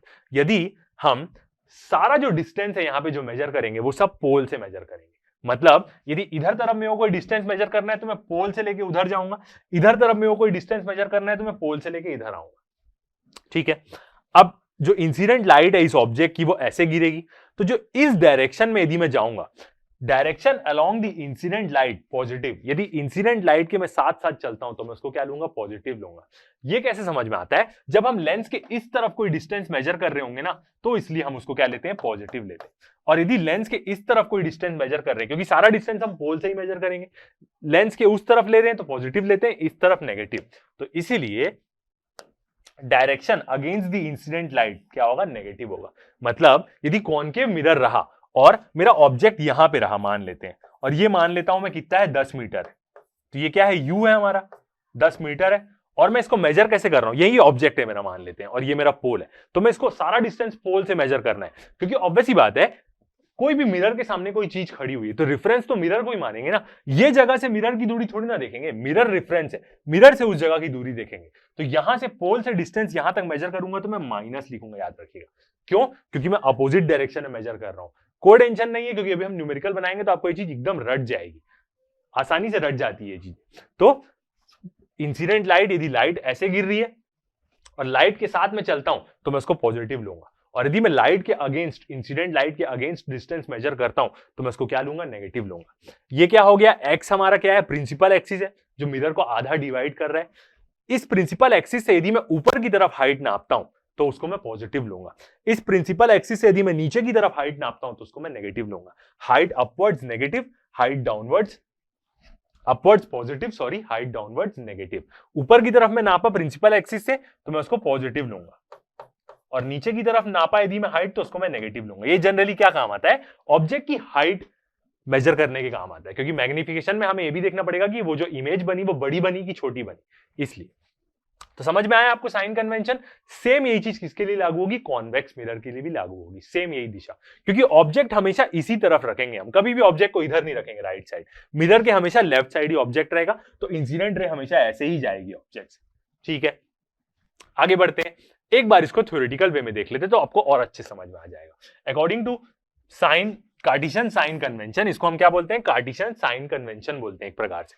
पहला पॉइंट देखते हैं, all the distance are measured from the pole of the mirror और the optical centre of the lens. सारे डिस्टेंस क्या होंगे, हमारे मिरर के पोल से मेजर होंगे या उसके ऑप्टिकल सेंटर से, ऑप्टिकल सेंटर लेंस में आएगा, तो याद रखिएगा सारे जो डिस्टेंस होंगे वो हम पोल से ही मेजर करेंगे। कोई भी हमें इस जगह में दूरी नापनी है तो हम उसको पोल से मेजर करेंगे, इस जगह में कोई दूरी नापनी है तो उसको पोल से गिनेंगे, याद रखिएगा। दूसरा point, the principal axis of the mirror और lens is taken as the X axis and pole और optical centre as the origin. जो प्रिंसिपल एक्सिस लेते हैं हम लेंस का, उसको हम क्या लेते हैं, एक प्रकार से एक्स एक्सिस लेते हैं, क्योंकि मिरर आपको कभी भी ऐसा रखा हुआ नहीं दिखेगा, ऐसा ही दिखेगा। तो ये हो गया एक्स एक्सिस आपका, और जो पोल है, ऑप्टिकल सेंटर है, उसको हम क्या बोलते हैं, ओरिजिन मानते हैं। ओरिजिन मतलब वहीं से हम नापना शुरू करते हैं, एक प्रकार का रिफरेंस हो। The distance measured in the direction of the incident light are taken as positive. यदि इंसिडेंट लाइट के डायरेक्शन में हम डिस्टेंस मेजर करते हैं तो उसको हम क्या लेंगे, पॉजिटिव लेंगे। ये इंसिडेंट लाइट यहां पे गिर रही है, इसी डायरेक्शन में यदि मैं डिस्टेंस मेजर किया, ये इस तरफ बना है, भले ये इस तरफ भी होता और मैं इस तरफ डिस्टेंस मेजर करता तो उसको पॉजिटिव लेता, इस तरफ डिस्टेंस मेजर करता तो मैं उसको नेगेटिव लेता। ऐसा इसलिए, कोई बोलेगा कि सर इस तरफ क्यों डिस्टेंस मेजर कर रहे हैं, क्योंकि सारा डिस्टेंस तो हम पोल से ही मेजर करते हैं, क्योंकि पोल के उस तरफ भी डिस्टेंस मेजर करना पड़ेगा हमें। यदि कोई चीज यहां पे आ गई मान लेते हैं, अब मेरे को इसका डिस्टेंस मेजर करना है, तो मैं पोल से इसका डिस्टेंस देखूंगा यहां तक। अब मैं इंसिडेंट लाइट की डायरेक्शन में ही जा रहा हूं, क्योंकि ऑब्जेक्ट हमेशा इसी तरफ रहेगा, मिरर के लेफ्ट साइड ही ऑब्जेक्ट रहेगा। तो अब जब मैं इस तरफ मेजर करूंगा तो मैं उसको प्लस लूंगा। इसका मतलब जो एक कॉन्वेक्स मिरर है उसका फोकल लेंथ पॉजिटिव और रेडियस ऑफ कर्वेचर पॉजिटिव रहेगा, और एक जो कॉन्वेक्स मिरर है, उल्टा बोल दिया मैं, जो कॉन्वेक्स मिरर है उसका फोकल लेंथ और रेडियस ऑफ कर्वेचर क्या रहेगा, पॉजिटिव रहेगा। और एक कॉन्केव मिरर जो दिख रहा है इसका सब चीज नेगेटिव रहेगा, focal length, radius of curvature, object image और इमेज ऑब्जेक्ट और इमेज जहां भी बनी। तो अभी इतना टेंशन लेने की जरूरत नहीं, क्योंकि जब हम बनाएंगे तो आपको सारी चीजें एकदम क्लियरली समझ में आएगी। And opposite to the direction of incident light is taken as negative. यदि इंसिडेंट लाइट के डायरेक्शन में मैं अपोजिट चलता हूं तो मैं उसको नेगेटिव लूंगा। The height measured upward with respect to the X axis, जिसको हम प्रिंसिपल एक्सिस बोलते हैं, प्रिंसिपल एक्सिस के ऊपर यदि हम कोई भी चीज नापेंगे प्रिंसिपल एक्सिस से तो उसको हम पॉजिटिव लेंगे। Normal to the principal axis of the mirror और lens are taken as positive and height measured downward are taken as negative. और यदि प्रिंसिपल एक्सिस के नीचे में हाइट मेजर करूंगा तो उसको मैं क्या लूंगा, नेगेटिव लूंगा। बहुत इंपॉर्टेंट है, क्योंकि इसी से न्यूमेरिकल गलत होता है, बाकी किसी चीज से नहीं होता, क्योंकि फॉर्मूला बहुत छोटा है, आप कभी नहीं भूलेंगे। बस आपको जब वहां वैल्यू रखेंगे प्लस माइनस का दिक्कत हुआ और कहानी खत्म हो जाएगा। ठीक है, अब यहां पे आपको कलाकारी दिखेगी डायग्राम में, देखते हैं। Focal length of the spherical mirror, हम किसके बारे में देखेंगे, फोकल लेंथ क्या होती है स्फेरिकल मिरर की। और फोकल लेंथ पता कैसे चलती है, क्या है, रेडियस ऑफ कर्वेचर तो हमने समझ लिया मिरर का क्या होगा। यदि वो पूरा स्फीयर होता तो उसका सेंटर कहां पे होता, वही उसका रेडियस ऑफ कर्वेचर है, और वो जो पॉइंट होगा वो उसका सेंटर ऑफ कर्वेचर होगा। देखते हैं फोकल लेंथ क्या होती है। When a parallel beam of light, जब एक बीम ऑफ लाइट, सारी लाइट्स क्या होंगी, पैरेलल होंगी, is incident on a concave और convex mirror, the reflected rays converge or appear to diverge from a point F on the principal axis is called principal focus of the mirror। क्या होता है ये, यदि बहुत सारी parallel beam of light, यहां पे क्या है, पैरेलल बीम ऑफ लाइट्स कौन सी दिख रही है, ब्लू रंग की, आप देख सकते हैं जितने भी ब्लू रंग की लाइट्स है वो सब क्या है, इंसिडेंट रेज है, इसलिए मैंने यहां पे कलर चेंज किया ताकि दिखे। और वो जो हर एक लाइट जो रिफ्लेक्ट है उसका रिफ्लेक्ट पार्ट कौन सा है, ऑरेंज वाला है। लाइट सेम है, उसकी कोई पावर नहीं कम हो रही है, उसकी कोई शक्ति कम नहीं हो रही है, बस मैंने यहाँ पे कलर चेंज किया ताकि वो दिखे अच्छे से कि रिफ्लेक्ट होके कहां जा रही है। तो पहले ये वाला डायग्राम देखते हैं। बहुत सारी पैरेलल बीम ऑफ लाइट क्या है, मिरर से जा रही है, जैसी वो टकराएगी मिरर से वो सब क्या होगी, सारी लाइट क्या होगी, रिफ्लेक्ट होके एक पॉइंट से पास होगी। अब देख सकते हैं हर एक लाइट क्या हो रही है, एरोज आपको दिख रहे हैं, कौन सी लाइट कहां जा रही है, रिफ्लेक्ट हुई वहां से पास हुई, रिफ्लेक्ट हुई यहां से पास हुई। ठीक है, सबका IR वाला तो फंडा लग ही रहा है। जो बीच वाली रे है वो क्या होगी, सीधा गिरेगी, उसका I0 है और वो सीधा रिफ्लेक्ट हो जाएगी, रिट्रेस करेगी। देखिए यहां से गिरी बीच वाली लाइन, फिर यहां पे पोल से टकराई, वापस आ गई F में। सेम ऐसा सब लाइट के लिए हो रहा है। तो ये जहां पे क्या होगी, मिलेगी, इसको हम क्या बोलते हैं, कन्वर्ज बोलते हैं। क्या क्या लिखा हुआ था यहाँ पे, कन्वर्ज और अपीयर टू डाइवर्ज। पहले कन्वर्ज देखते हैं, जहां पे वो कन्वर्ज होगी ये क्या होगी, उसकी फोकल लेंथ होगी इस मिरर की। और फोकल लेंथ से जो पोल तक का डिस्टेंस है उसको ये क्या है, उसका फोकस है, सॉरी इसको हम बोलेंगे फोकस। और फोकस से लेके जो पोल तक का डिस्टेंस है उसको हम फोकल लेंथ बोलेंगे। ठीक है, तो रिफ्लेक्टेड रेज कन्वर्ज और अपीयर टू डाइवर्ज। अब क्या होता है, ये तो कॉनकेव मिरर हुआ, कॉन्वेक्स मिरर में भी यदि सेम यही कंडीशन लेते हैं तो पूरी ब्लू वाली लाइट क्या हो रही है, गिर रही है इसमें। ठीक है, अब ये रिफ्लेक्ट होगी कैसे जाएगी, ऐसे जाएगी, क्योंकि मिरर ऐसा है। पहली वाली लाइट देखिए कैसे रिफ्लेक्ट हुई, इंसिडेंट रे ब्लू से, रिफ्लेक्टेड रे ऑरेंज से। सेकंड वाली, बीच वाली तो है उसका तो इंसिडेंट 0 है तो वो अपने ही रास्ता वापस ले लेगी, फिर रिफ्लेक्ट हुई। अब यदि हम इन सबको एक्सटेंड करते हैं तो वो क्या होती है, एक पॉइंट पे जाके मिलती है। ये पॉइंट क्या होता है, फोकस पॉइंट होता है किसका, कॉन्वेक्स मिरर का। यहां पे जो इमेज बनेगी, ये इस तरफ वाला हिस्सा क्या है, पूरा डॉटेड। डॉटेड क्यों है, क्योंकि यहां पे जो इमेज बनती है उसको हम क्या बोलते हैं, वर्चुअल इमेज है, वर्चुअली बन रही है वो एक प्रकार से। यहां पे जो भी बनेगी वो रियल बनती है। इस तरफ डॉटेड वाले हिस्से में क्या बनती है, वर्चुअल इमेज बनती है। ये एग्जांपल कैसा है, सेम ऐसा एग्जांपल है जब हम मिरर में अपने आप को देखते हैं, क्योंकि मिरर में आप जितने दूर मिरर से खड़े हैं उतना ही दूर आपकी इमेज भी मिरर में खड़ी होगी। देखिएगा आप मिरर को, तो वो जो इमेज बन रही है वो आपकी वर्चुअल इमेज है, वो मिरर के पीछे बन रही है। मिरर को जाके पीछे से देखिएगा, उसके पीछे तो पूरा वो है, पॉलिश हिस्सा है, तो इमेज इतना दूर कैसे बन रही है? वही वर्चुअल इमेज है जो बनती है वहां पे, ठीक है। और इस फोकस पॉइंट से पोल तक का जो डिस्टेंस रहेगा वो क्या होगी? उस कॉन्वेक्स मिरर की फोकल लेंथ होगी, ठीक है। तो याद रखिएगा ये प्रॉपर्टी बहुत इंपॉर्टेंट रहती है कि यदि पैरेलल गिरी कॉनकेव मिरर में तो वो फोकस से जाएगी, और कॉन्वेक्स मिरर में गिरी तो वो डायवर्ज हो जाएगी। यहां पे क्या हो रही है? कन्वर्ज हो रही है, एकत्रित हो रही है। यहां पे क्या हो रही है? फैल जा रही, तो डायवर्ज बोल रहे हैं। और डायवर्ज का पीछे वाला हिस्सा मीट करें तो वो जाके उसके फोकस में मिलेगा। We assume that the ray are paraxial. यहां पे पैराएक्सियल का मतलब क्या है कि एक प्रकार से यहां पे ये बोलते हैं, पैराएक्सियल का एक अजम्पशन ये रहता है कि ये जो ये कर्वेचर वाला हिस्सा है ये ज्यादा बड़ा नहीं है। इसका मतलब जो ये वाला पॉइंट है और ये जो पोल है इसको लगभग हम एक प्रकार से स्ट्रेट लाइन मान लेते हैं, या तो ये पॉइंट पोल से ज्यादा दूर नहीं है। यहां पे ऐसा हम एजम्पशन लेते हैं। They are incident at the point close to the pole. इसका मतलब ये जो लाइट गिर रही है अलग अलग पॉइंट में, ये पॉइंट्स कुछ उतने ज्यादा दूरी पे नहीं है, मिरर बहुत छोटा है, तो ये मान सकते हैं कि ये सब पोल के आसपास ही है ये सब points. The mirror and makes small angle with the principal axis. और ये क्या बनाती है? बहुत छोटा सा एंगल बनाती है प्रिंसिपल एक्सिस के साथ। ये देखिए ये वाला जो एंगल बन रहा है हर लाइट का, वैसे टाइप से बहुत छोटा एंगल बनाती है प्रिंसिपल एक्सिस के साथ। या यहां पे इस तरफ एंगल देखें तो ये क्या बना रही है? बहुत छोटा छोटा एंगल बना रही है प्रिंसिपल एक्सिस के साथ, ऐसा बोल सकते हैं। तो यहां पे ऐसा एजम्पशन लेते हैं, वो हम अपने डेरिवेशन में देखेंगे। तो आपको समझ में आया फोकस क्या है और फोकल लेंथ क्या है, जहां पे इमेज सारी लाइट रेस क्या होगी? कन्वर्ज होगी या डायवर्ज होगी। अब जो फोकस पॉइंट है, फोकस पॉइंट पे यदि मैं एक प्लेन ले लूं, ऐसे अपना हाथ रख दूं, तो मेरे हाथ की एक चौड़ाई भी है और मतलब लेंथ और ब्रिड्थ दोनों है, तो यहां पे मैं एक प्लेन ले लूं तो उसको हम क्या बोलते हैं? फोकल प्लेन बोलते हैं। इसी पे क्या होगी? ऐसे इमेज बनेगी, जैसे आपको ये रेड एरो दिख रहा है वैसे टाइप की एक कोई क्या बन सकती है? इन्वर्टेड इमेज, ये उल्टी इमेज यहाँ पे बन रही है, ऐसी बन सकती। तो उसी फोकस पॉइंट पे जो यदि हम एक प्लेन ले लें तो उसको हम क्या बोलते हैं? फोकल प्लेन बोलते हैं। A plane that is perpendicular to the axis of the lens. एक ऐसा प्लेन जो लेंस के एक्सिस से परपेंडिकुलर है, मतलब उसके नॉर्मल है, और लेंस और mirror and passes through the focus is called focal plane. और जो फोकस से पास होता है उसको हम फोकल प्लेन बोलते हैं ऑफ द मिरर और लेंस। याद रखिएगा फोकस पे यदि हम एक प्लेन ले लें, ऐसे हाथ रख दें, तो जो मेरा हाथ होगा वो जो प्लेन है उसको हम क्या बोलेंगे? फोकल प्लेन बोलेंगे। अब आता है हमारा derivation, relation between focal length और रेडियस ऑफ कर्वेचर। इसको हम कैसे क्या करते हैं? डिराइव कैसे करते हैं? सिंपल सा ही रिलेशन है। फोकल लेंथ क्या होती है? रेडियस ऑफ कर्वेचर का क्या होती है? आधा होती है। मगर इसको डिराइव कैसे करते हैं वो चीज अब हम देखेंगे, ठीक है। देखते हैं हमारा डेरिवेशन। तो पहले हम देखते हैं दो ठोक डायग्राम। ये जो दोनों डायग्राम है ये मैंने ही बनाया है, खुद बनाया है पूरा। इससे क्या होगा कि हमें और अच्छे समझ में आएगा कि कैसे क्या हो रहा है। पहला वाला डायग्राम देखते हैं, दोनों के लिए क्या होगा? ये रिलेशन लागू होगा। F is equal to R by two वाला जो है फोकल लेंथ और रेडियस ऑफ कर्वेचर के बीच में रिलेशन बिटवीन एफ मतलब फोकल लेंथ, आर मतलब रेडियस ऑफ कर्वेचर। पहला वाला क्या है? कॉनकेव मिरर है। अभी तक आपको समझ में आ जाना चाहिए। क्या होगा? यहाँ पे हम एक लाइट रे लेते हैं, एक ठोक लेते हैं। पहले ये ब्लू रंग की हमने क्या कर ली? एक इंसिडेंट लाइट ले ली। ये क्या है? इसके प्रिंसिपल एक्सिस से पैरेलल गिर रही है मिरर में, तो वो रिफ्लेक्ट होके फोकस से ही जाएगी। ऑब्वियस बात है, ये चीज हमने देखी अभी।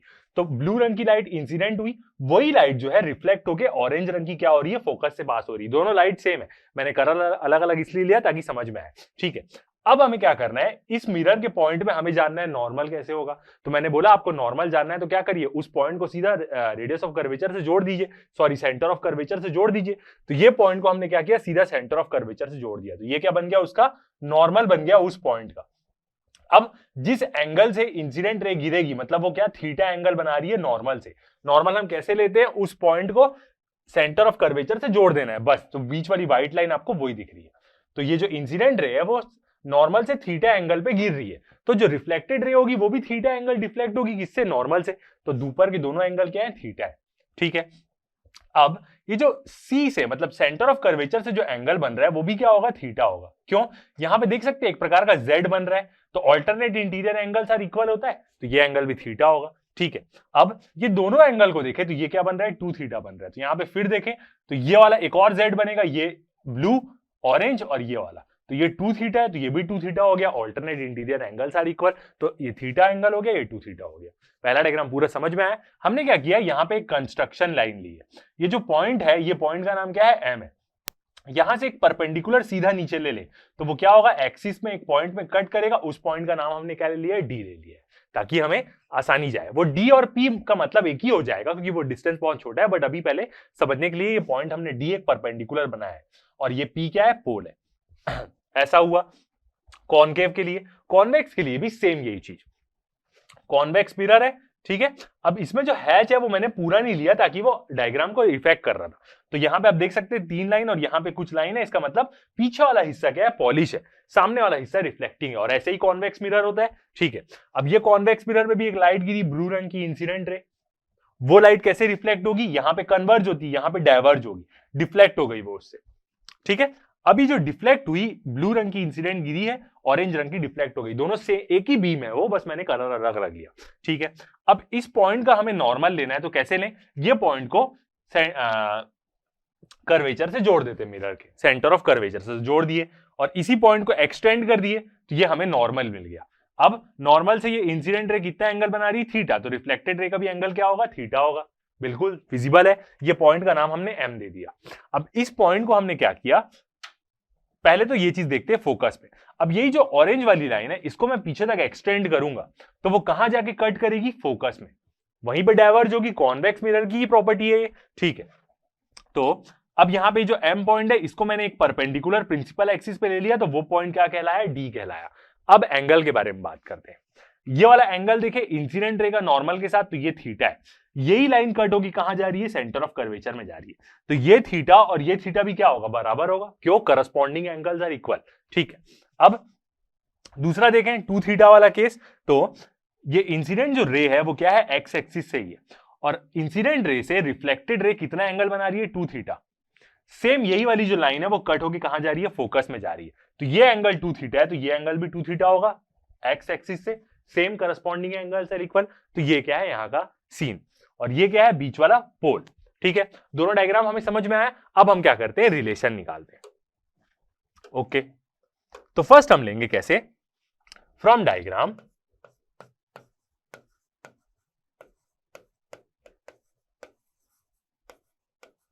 डायग्राम से हम क्या बोल सकते हैं, सबसे पहला कौन सा एंगल लेते हैं हम, M C D, M C और डी, तो कैसे लिखेंगे हम, angle M C D equal to theta, दिख रहा है हमें डायग्राम में, एंगल एम सी डी क्या है, थीटा है। और एक एंगल लेते हैं हम अपना M F D, M F D कितना है, 2 थीटा है, M F D angle equal to कितना, 2 थीटा। दोनों डायग्राम में वैसे ही होगा, ठीक है। एम सी और डी लें, ये वाला एंगल एम सी डी, बीच में क्या आ रहा है, सी आ रहा है, बिल्कुल थीटा यहां पे भी है, और यहां पे देखिए एम एफ और डी लें तो वो भी क्या है, 2 थीटा ही आ रहा है, ठीक है। अब एंगल की सारी चीज हमने सही लिखी है, ओके, डी तक मैं ले लिया, यहां पे क्या ले लेते हैं, पी ले लेते हैं, पी और पी, एम सी पी, ठीक है, कोई दिक्कत नहीं, डी तक लिए थे, पी तक भी ले लेते। ये ऐसा एंगल ले दे ना तो एक लाइन और आगे कर सकते हैं, ऐसा एंगल ले दे तो एक लाइन और आगे कर सकते हैं, कोई दिक्कत नहीं। तो इसको हम क्या बोल देते हैं, पी बोल देते हैं, एम सी पी, थीटा है, एम सी और पी, ये भी क्या है, एंगल थीटा दिख रहा है, जो बीच में आता है वो वाला हिस्सा क्या रहता है, उस पॉइंट का एंगल रहता है, याद रखिएगा, ठीक है। आगे देखते हैं। नाउ अब दोनों जगह में क्या करेंगे, हम tan निकालेंगे, tan थीटा निकालें, तो यहां पे थीटा देखते हैं। अब दोनों डायग्राम को नहीं देखेंगे क्योंकि सेम है, वरना कंफ्यूजन होगी, तो यहां से यदि थीटा देखें तो थीटा क्या होता है, some people have curly brown hair through proper brush, ऐसे मैंने याद किया है, आप भी कैसे भी याद कर सकते हैं, थ्रू प्रॉपर ब्रश, तो मतलब परपेंडिकुलर बाई बेस होगा थीटा का। अब ये थीटा का परपेंडिकुलर कौन सा हो रहा है, एम डी हो रहा है, यहां पे कौन सा लें, एम डी, बिल्कुल, तो ये कौन सा हो जाएगा, एम डी हो जाएगा। तो tan थीटा इक्वल टू क्या हो गया, perpendicular by base, M D by M D, ये वाला लाइन हुआ, और सी डी, तो कैसे लिखे इसको, वहीं से मेजर करते हैं, ठीक है, यहां पे टेंशन नहीं है, सी डी, तो इसका परपेंडिकुलर और इसका बेस सी डी ये हुआ, ठीक है। और ऐसे ही हम क्या कर सकते हैं, यहां पे tan 2 थीटा भी ले सकते हैं, उस तरफ ज्यादा ना जाए वरना डायग्राम को इफेक्ट करेगा। tan 2 theta perpendicular by base, perpendicular क्या है एमडी और बेस क्या है एफडी, एमडी बाई एफडी। सही जा रहे हैं अपन, बिल्कुल ठीक है। एफडी tan थीटा और tan 2 थीटा ले लिया, ठीक है। आगे बढ़ते हैं, अब देखते हैं फॉर स्मॉल थीटा। मैं स्टेटमेंट इसलिए देखता हूं ताकि सारी लाइन एकदम प्रॉपर लिखाई दे, क्योंकि मैं तो ऐसे साए साए करके तुरंत उसको प्रूफ कर दूंगा, बट आपको एकदम सिस्टमैटिक वे में सारी चीजें चाहिए, इसलिए मैं ऐसा लिख रहा हूं। तो फॉर स्मॉल थीटा, यदि हम मान लेते हैं कि जो एंगल है थीटा वो सब क्या है, बहुत स्मॉल है, और ऐसा हो भी जा, ऐसा कंडीशन सही में पॉसिबल भी है यदि मिरर बहुत छोटा रहे तो ऐसा हो सकता है। फॉर स्मॉल थीटा मतलब हम मान रहे हैं कि जो भी थीटा एंगल बन रहा है वो बहुत छोटा है, मिरर ही बहुत छोटा होगा।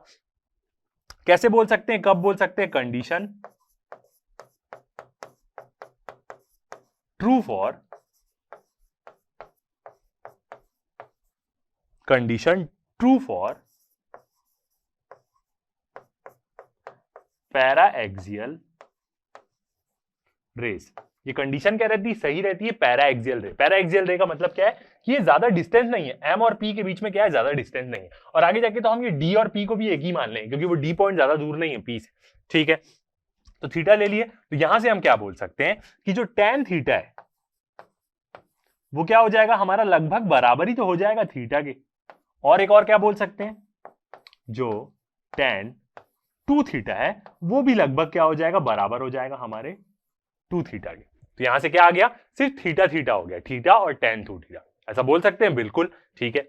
आगे बढ़ते हैं, अब यहां से देखें तो यहां से हमारी एक रिलेशन क्या बोल सकते हैं, एक और चीज ये देख सकते हैं कि यहां पे 2 थीटा है और थीटा है, दोनों क्या है, लगभग एक प्रकार से हम सिमिलैरिटी लिख सकते हैं। कैसे, अब इसके लिए हम कैसे लिखेंगे देखते हैं। तो यहां से हम क्या बोल सकते हैं कि जो 2 थीटा एंगल है वो बराबर ही तो है एक प्रकार से, यदि मैं 2 को मल्टीप्लाई कर दूं थीटा में, ये थीटा अलग वाला एंगल है, वो 2 थीटा अलग वाला है, ये थीटा है और ये 2 थीटा है। तो यदि 2 थीटा किसके बराबर होगा, यदि मैं थीटा से 2 को मल्टीप्लाई कर दूं तो वही तो आएगा, बिल्कुल ठीक है। तो अब क्या करता हूं, यहां पे 2 थीटा की मैं वैल्यू रखता हूं, वही तो मतलब होगा 2 थीटा का मतलब, क्योंकि सारे एंगल तो वही है। तो अब 2 थीटा देखते हैं, 2 थीटा क्या है हमारा, एमडी बाई एफडी। तो ये क्या हो जाएगा, MD by FD equal to 2 into, अब थीटा देखते हैं, थीटा की हमने क्या वैल्यू निकाली है, एमडी बाई सी डी। सही जा रहे हैं अपन, बिल्कुल। तो यहां पे क्या हो जाएगा, एमडी बाई सी डी, ये हो गया, ठीक है। अब यहां से दिख रहा है एमडी एमडी क्या है, दोनों के पास है, बिल्कुल। तो ये दोनों क्या हो जाएगा, कैंसल आउट हो जाएगा, एमडी एमडी। अब यहां पे क्या है, 2 ऊपर में, तो अगला रिलेशन क्या बनेगा, 2 ऊपर में सीडी नीचे में, उल्टा कर देते इसको। तो उल्टा कर देंगे तो ये एफडी नीचे में था, ये ऊपर में आ जाएगा, एफडी इज इक्वल टू 2 ऊपर था नीचे चले जाएगा, सीडी बाई 2, ये आएगा रिलेशन, बिल्कुल। नहीं दिख रहा तो और अच्छे से लिख देते हैं, दिख तो रहा है वैसे, CD बाई 2, ये आ गया, FD is equal to CD by 2 आ गया, ठीक है। अब क्या करेंगे, अब फिर स्मॉल थीटा मान के D को P के बदले लेंगे। कैसे लिख सकते हैं हम, again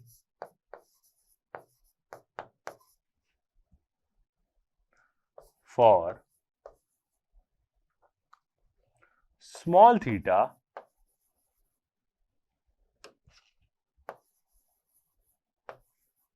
again for small theta we can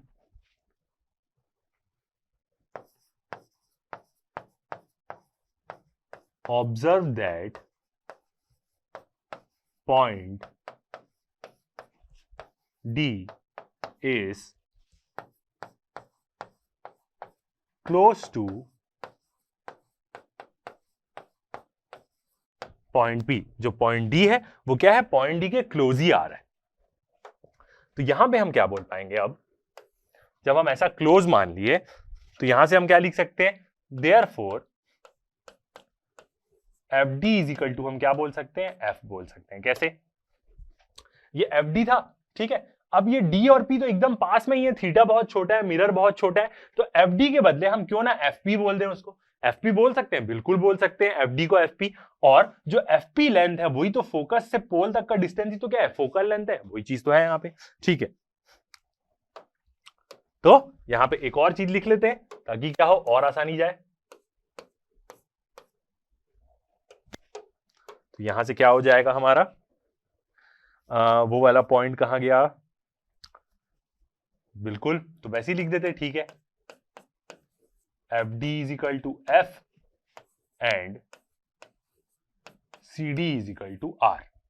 C D का भी सेम वही स्कीम होगा, ये सी से लेके डी तक है, डी और पी क्लोज में, तो सी से लेके पी सीपी बोल सकते हैं, और सीपी इक्वल टू क्या हो जाएगा, आर हो जाएगा, जो रेडियस ऑफ कर्वेचर है इस मिरर का, बिल्कुल ऐसा हो सकता है, ठीक है। तो यहां से क्या हो जाएगा, ये वाला यदि हम रिलेशन देखें एफ डी, तो एफ डी क्या है हमारा एफ, सी डी क्या है हमारा आर, तो एफ इज इक्वल टू क्या हो जाएगा आर बाई टू। तो ये आ गया हमारा रिलेशन किसके बीच में, रेडियस ऑफ कर्वेचर और फोकल लेंथ के बीच में, जो क्या रहता है डेरिवेशन आपको पूछता है। ठीक है, आगे बढ़ते हैं, एक की पॉइंट देखते हैं।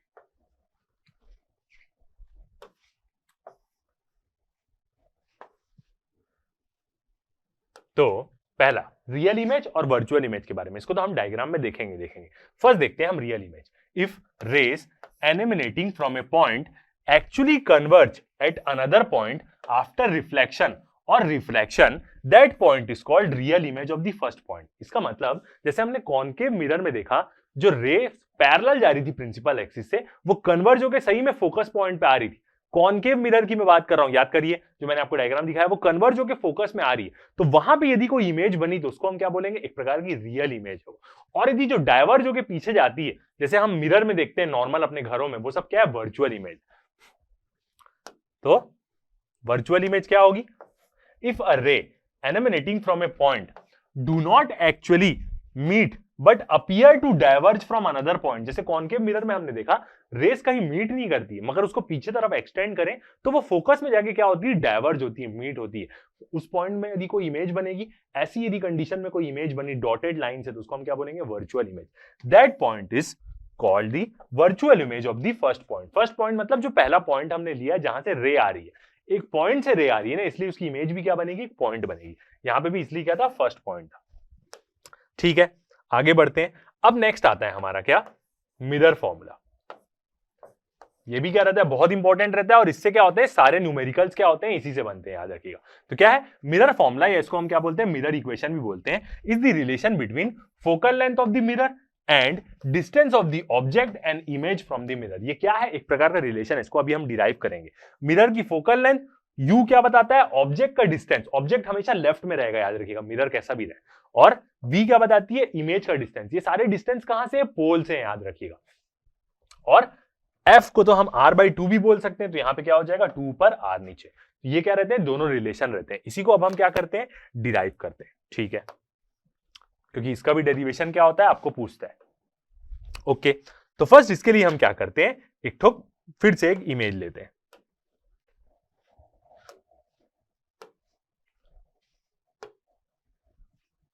ये वाली इमेज देखते हैं।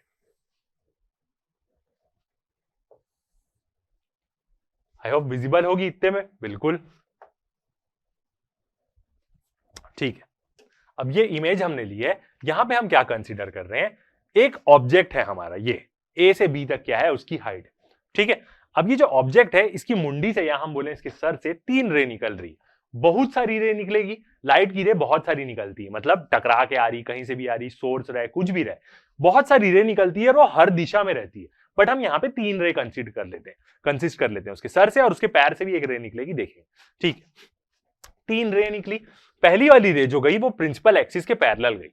अब देख सकते हैं ये वाली रे प्रिंसिपल एक्सिस के पैरेलल गई, तो वो रिफ्लेक्ट होके ऑरेंज वाली रे हम उसको बनाएंगे, रे वही है, बस कलर उसका हम चेंज करते हैं। तो ये रिफ्लेक्ट हुई, रिफ्लेक्ट होने के बाद कहां से पास होगी, वो फोकस से पास होगी। तो आपको ये वाली रे दिख रही है, फोकस से पास हो रही है, एरो भी आपको दिखा रहे होंगे अच्छे से। ठीक है, पहला वाला। दूसरा, इसका क्या हुआ, दूसरी रे निकली, और वो जो रे है वो क्या करी, सीधा पोल को हिट करी। पोल पे नॉर्मल यही रहता है, सेंटर ऑफ कर्वेचर ही रहता है नॉर्मल उसका।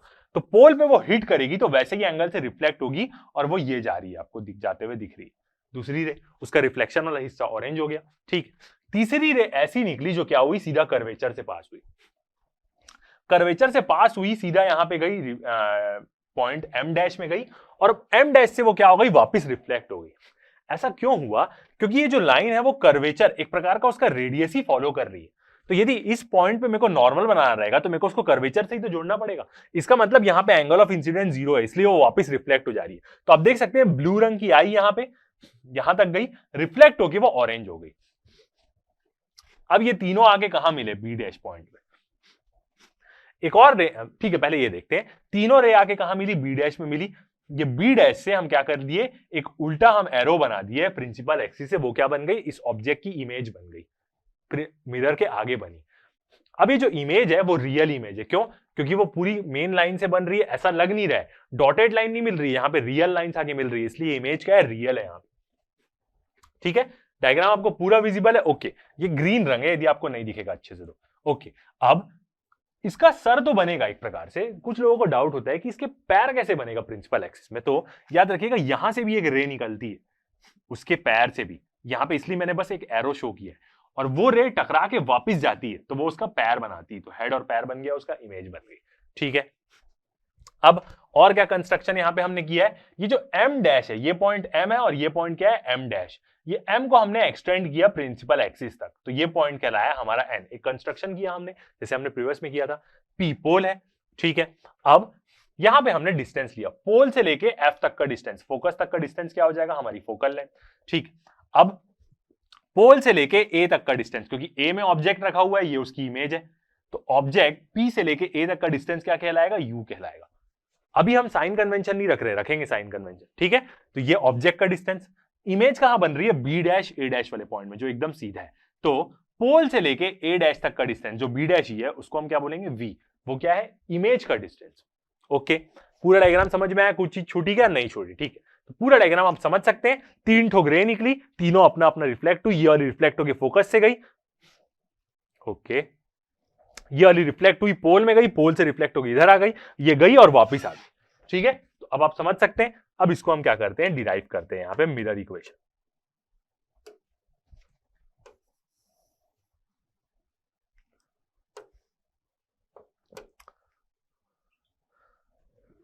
तो हम क्या डिराइव कर रहे हैं, मिरर फॉर्मूला। ठीक है, अब लेते हैं यहां पे, तो सबसे पहले हम लेते हैं ट्रायंगल। इन ट्रायंगल,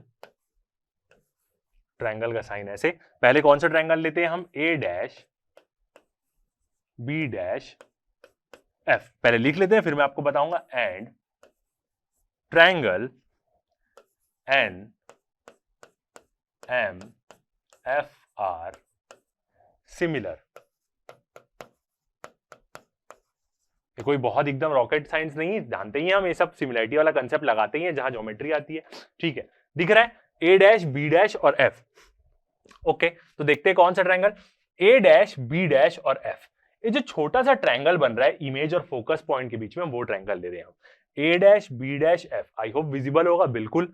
तो ये एक ट्रायंगल हमने लिया, और दूसरा ट्रायंगल हम कौन सा ले रहे हैं, एन एम और एफ, एन एम और एफ। तो ये दोनों ट्रायंगल क्या है, सिमिलर है। इसको बनाए यहां पे, तो हम कैसे बना सकते हैं,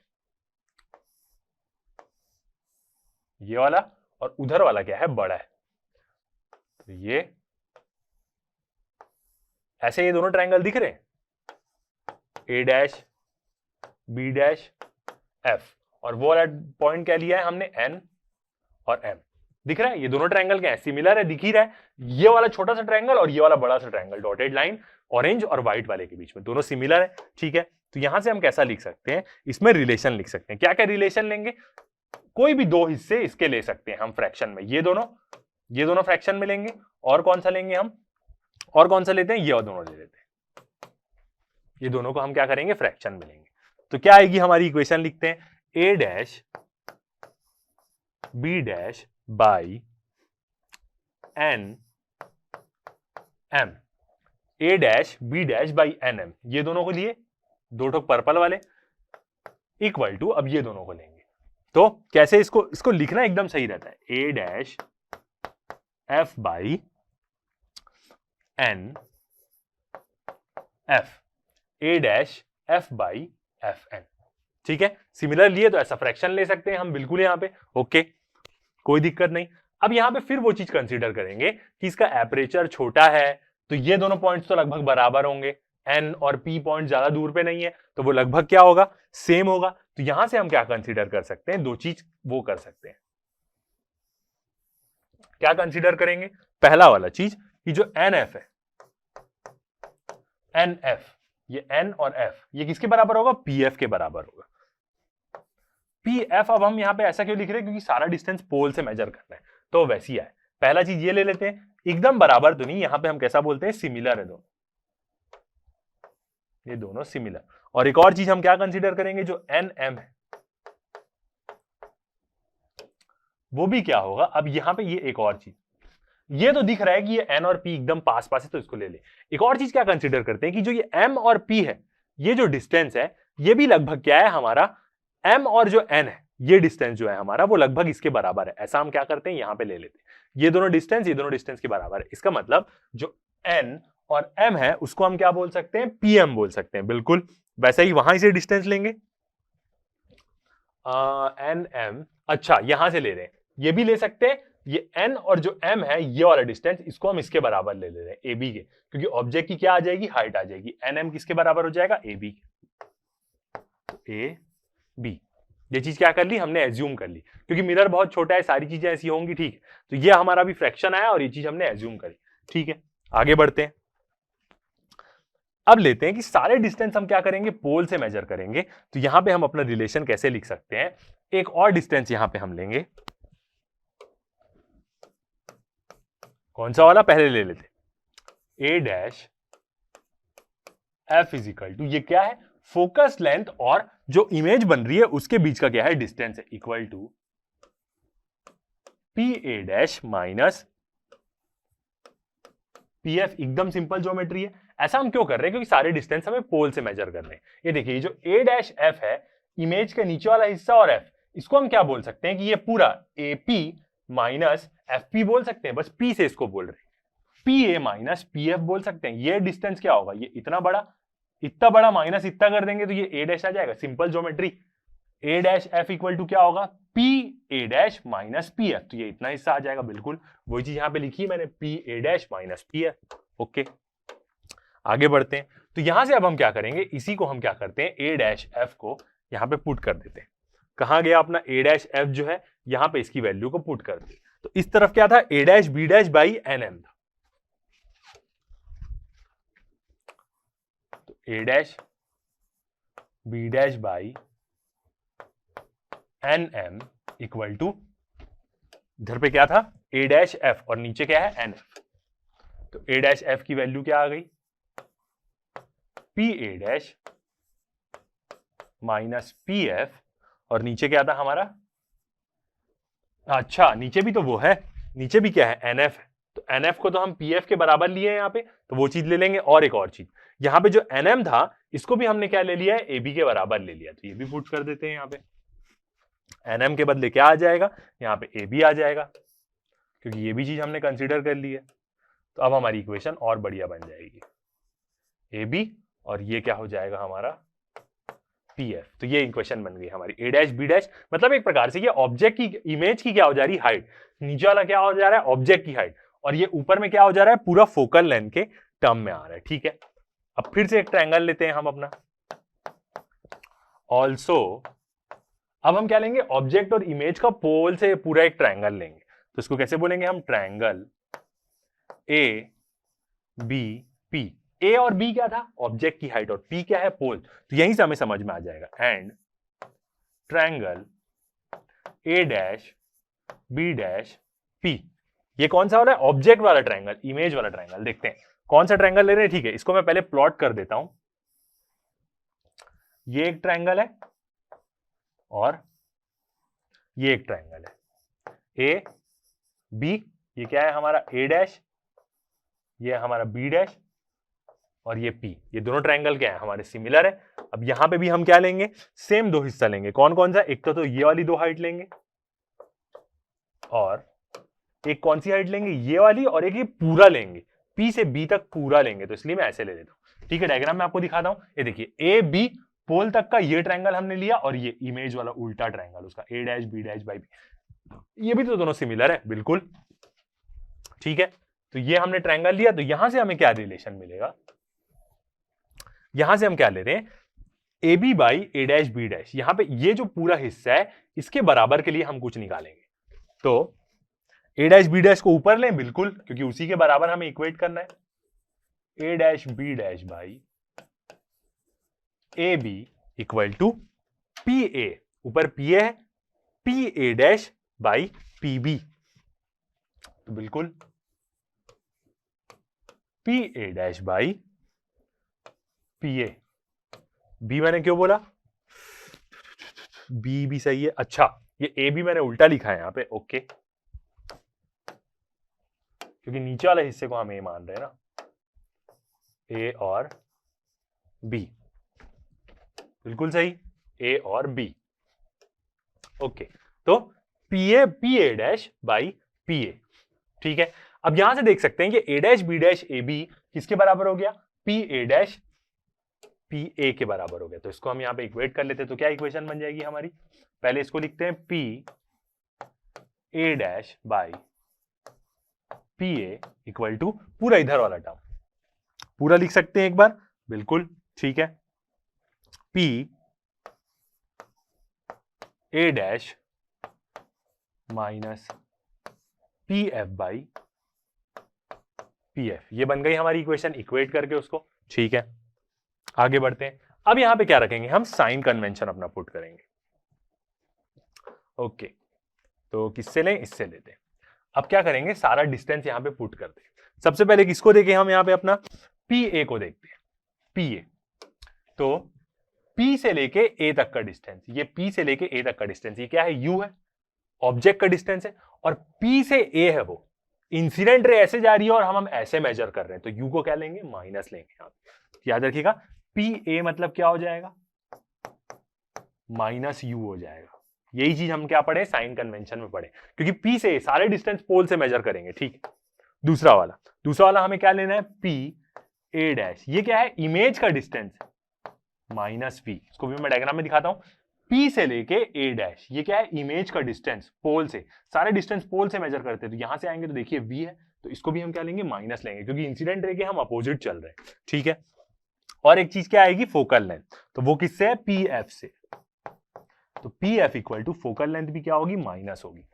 कैसे माइनस होगी, P से F फोकल लेंथ है, सारे डिस्टेंस पोल से होगी, फोकल लेंथ भी इधर आ रही है। तभी आप देख सकते हैं इसके एरो पूरे ऐसे हैं, एक कोने में एरो नहीं है, इस कोने में क्या है, एरो है। तो ये मैं बता रहा हूं कि पोल से डिस्टेंस क्या हो रहे हैं, मेजर हो रहे हैं। ये एरो बिल्कुल विजिबल भी होंगे, छोटे छोटे, मगर क्या हो गया, वहां से ऐसे आ रहे हैं सारे एरो, सब चीज नेगेटिव होगी, क्योंकि इंसिडेंट रे के हम क्या कर रहे हैं, अपोजिट चल रहे हैं। इंसिडेंट रे पूरी ऐसी जा रही है, पोल से डिस्टेंस मेजर करना इधर आ रहे हैं, इसलिए क्या होंगे, तीनों ये क्या होंगे, नेगेटिव होंगे। अभी तीनों को पुट कर देते हैं यहां पे, तो क्या हमारी इक्वेशन बनेगी, देखते हैं।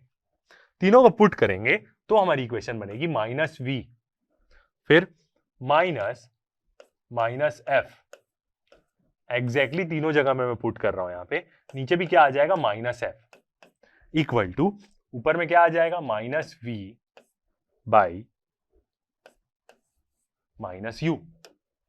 देख सकते हैं, P A dash U, P A क्या है यहां पे हमारा, minus V, P A dash U minus B, एकदम एग्जैक्टली पुट किए तो क्या आ जाएगा, ये वाला क्या आ जाएगा, हमारा रिलेशन आ जाएगा। ओके, अब यहां पे हम देखते हैं, ये माइनस माइनस क्या हो जाएगा, प्लस हो जाएगा। तो क्या आया, minus V plus F by, नीचे माइनस F तो है ही, यहां पे भी दोनों माइनस क्या है, कैंसल आउट हो जाएंगे। तो यहां पे क्या आया, equal to V by U, यही आया। ओके, ठीक है, अब क्या करते हैं, यहां पे ये माइनस साइन को क्या ले लेते हैं, कॉमन ले लेते हैं। यहां से माइनस साइन कॉमन लेते हैं, क्यों ऐसा करेंगे, क्योंकि नीचे वाले F से कट जाएगा, माइनस साइन कॉमन ले लिए तो अंदर में V क्या हो गया, ठीक है, F के पास नहीं था तो यहां पे क्या हो जाएगा, नेगेटिव हो जाएगा। ये ऐसा क्यों, क्योंकि जब माइनस साइन अंदर देंगे तो ये माइनस V हो जाएगा और ये माइनस माइनस प्लस हो जाएगा, ऐसा ही बन जाएगा। ठीक है, नीचे क्या है, माइनस F और इधर पे क्या है, v बाई यू तो है ही। ऐसा करने का फायदा क्या हुआ, ये नेगेटिव और ये नेगेटिव भी क्या हो गया, कैंसिल आउट हो गया। ठीक है, तो यहां से क्या बचा, v minus F by F equal to v by U, ये बचा। अब क्या करते हैं, यहां पे इधर को पूरे को v से डिवाइड कर देंगे।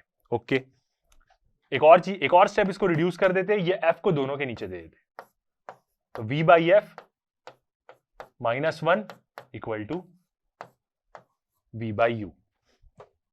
अब डिवाइडिंग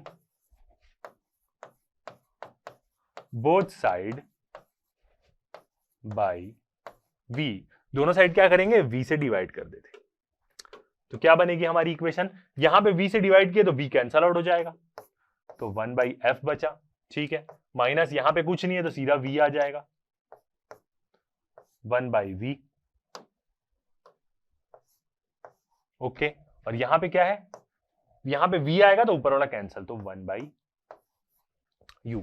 ये इक्वेशन बनी। ये माइनस 1 बाई वी को क्या करेंगे, उधर दे देते, विजिबल है। ओके, इसको इधर दे देते तो बन गया हमारा formula, 1 by F is equal to, minus U है, ये उधर जाएगा प्लस हो जाएगा, तो 1 बाई यू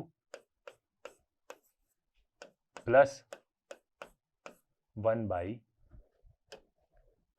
वी। तो ये बन गया हमारा मिरर फॉर्मूला, या इसको हम बोल सकते हैं मिरर इक्वेशन। ओके, अब सेम इसको रेडियस ऑफ कर्वेचर के फॉर्म में भी लिख सकते हैं। यहां पे r की वैल्यू डालते तो क्या होता है, r बाई 2, तो 2 बाई नीचे क्या हो जाएगा, r हो जाएगा, 1 by U plus 1 by V. Most important formula, हर लेवल में ये फॉर्मूला लगता है और हर लेवल से क्या होंगे, इसके क्वेश्चन सॉल्व होंगे। तो ये बन गया हमारा क्या, मिरर फॉर्मूला, या इसको हम क्या बोले, मिरर इक्वेशन बोले। ठीक है, की पॉइंट्स देखते हैं अब कुछ।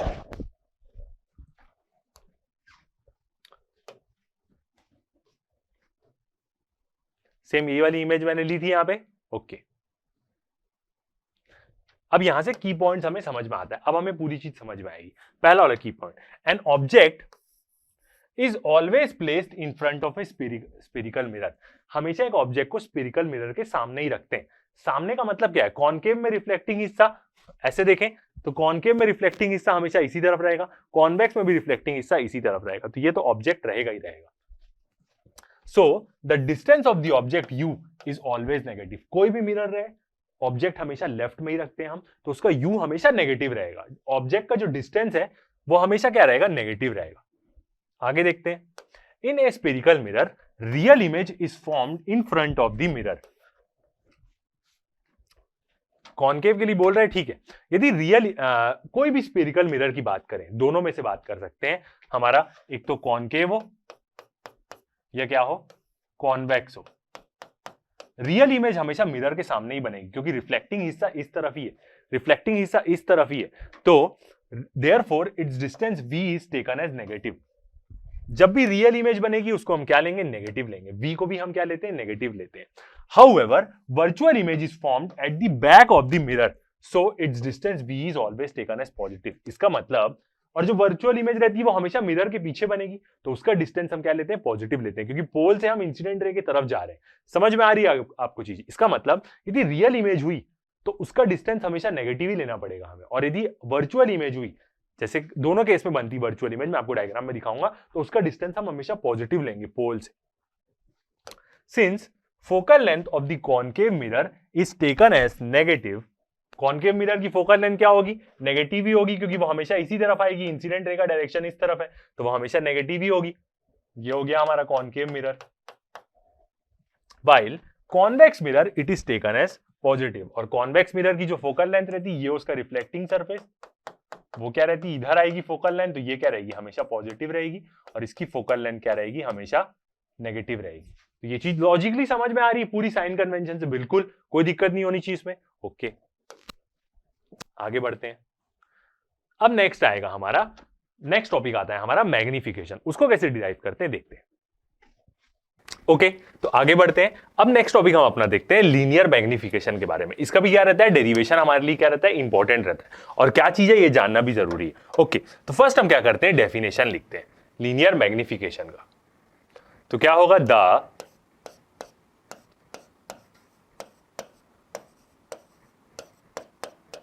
रेशियो ऑफ, एक प्रकार से किसका रहता है, ये हाइट का रेशियो रहता है। The ratio of height of the image, जिसको हम कैसे डिनोट करेंगे, एच डैश से। जो इमेज की हाइट रहेगी उसको हम कैसे डिनोट करेंगे, एच डैश से। Formed by a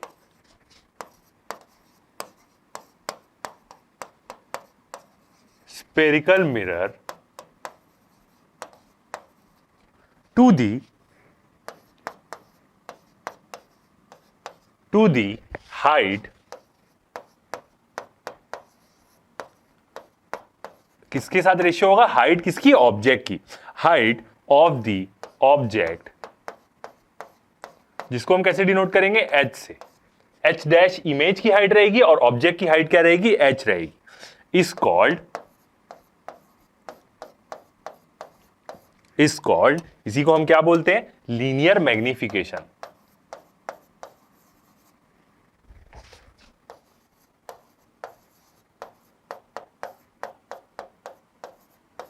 linear magnification, आगे देखें, linear magnification produced by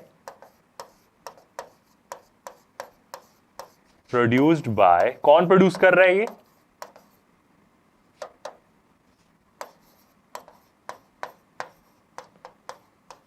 spherical mirror.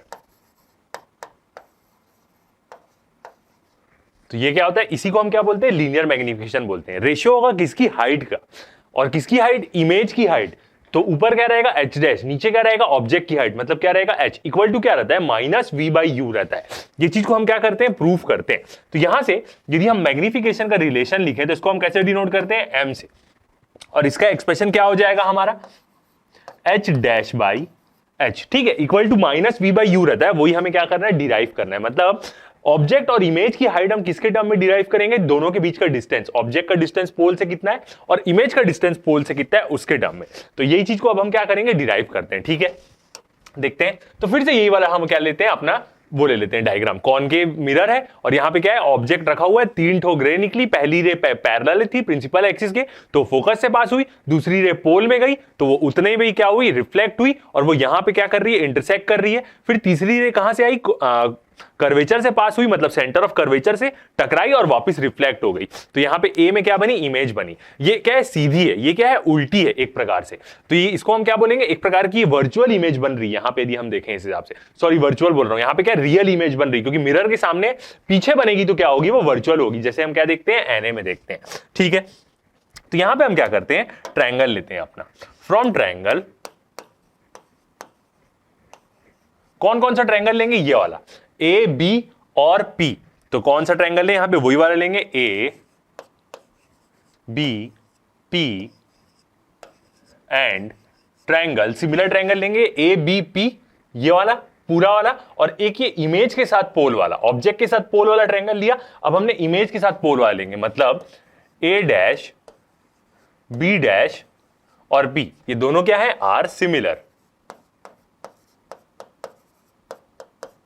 जैसे हमने क्या लिया था, प्रीवियस वाले में लिया था। तो यहां पे हम क्या लिख सकते हैं, इसको इनकी हाइट के टर्म्स में लिख सकते हैं, मतलब ये हाइट और ये हाइट। तो ऊपर क्या ले लेते हैं हम, ए डैश बी डैश को ले लेते हैं, इमेज की हाइट ले लेते हैं, A dash B dash by A B, किसकी हाइट ले रहे हैं हम, इमेज की हाइट लिए हैं और उसको डिवाइड कर दे रहे हैं ए बी से। सारा डिस्टेंस जो मेजर करते हैं हम, वो प्रिंसिपल एक्सिस से करते हैं, इसलिए ए बी लिख रहे हैं और ए डैश बी डैश लिख रहे हैं। जैसे उस तरफ से सारा डिस्टेंस हम पोल से मेजर करते हैं, रेफरेंस क्या होता है, अपना प्रिंसिपल एक्सिस होता है, इक्वल टू, अब क्या लेंगे, ये वाला डिस्टेंस लेंगे, ये दोनों डिस्टेंस। तो एक होगा डिस्टेंस हमारा पी ए डैश, बिल्कुल पी ए डैश, पी से लेके ए डैश, इमेज की क्या, पैर तक का डिस्टेंस, और पी ए ऑब्जेक्ट के पैर तक का डिस्टेंस, पी ए, ये हो गया। अब यहां पे क्या करते हैं, अब साइन कन्वेंशन यूज करके हम क्या करते हैं, यहां पे वैल्यू पुट कर देते हैं सबकी, क्योंकि u और v के टर्म में तो हमें पता है ये क्या होगा, ये हम जानते हैं कि ये ऑब्जेक्ट है तो इसकी हाइट क्या होगी, h होगी, और ये इमेज है तो इसकी हाइट क्या होगी, h डैश होगी, बिल्कुल कोई भी चीज इफेक्ट ना हो, h डैश होगी। ठीक है, तो इसी को क्या करते हैं, यहां पे साइन कन्वेंशन के फॉर्म में लेते हैं, तो अप्लाइंग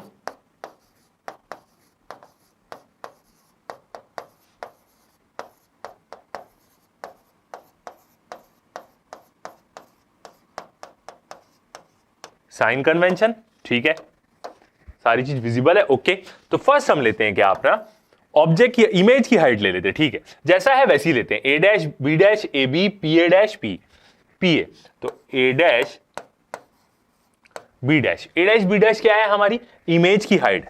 ठीक है, तो इसको हम क्या लेंगे, equal to minus H dash लेंगे, माइनस एच डैश विजिबल है, ओके। माइनस क्यों लिए, क्योंकि हमने साइन कन्वेंशन में देखा है प्रिंसिपल एक्सिस के ऊपर डिस्टेंस मेजर करेंगे तो प्लस, नीचे मेजर करेंगे तो माइनस। ठीक है, तो ये चीज हमने ले ली, ओके।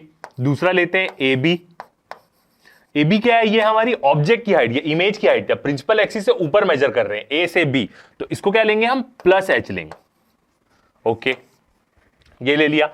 अब हम क्या लेते हैं, यहां से पी ए डैश लेते हैं, P A dash, P A dash. अब पी ए डैश क्या है, इमेज की डिस्टेंस है पोल से, और हम क्या आ रहे हैं, पोल से इस तरफ आ रहे हैं, इंसिडेंट रे के अपोजिट आ रहे हैं, पी ए डैश, तो यहां पे क्या लेंगे हम, माइनस वी लेंगे, क्योंकि इंसिडेंट रे के अपोजिट आ रहे हैं, वैसे डिस्टेंस मेजर करते मतलब मिरर के उस तरफ रहते तो पॉजिटिव लेते।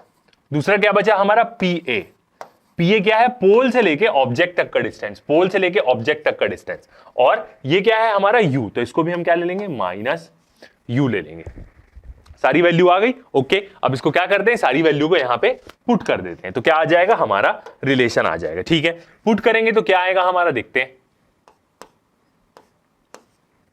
ऊपर में क्या था, माइनस एच डैश,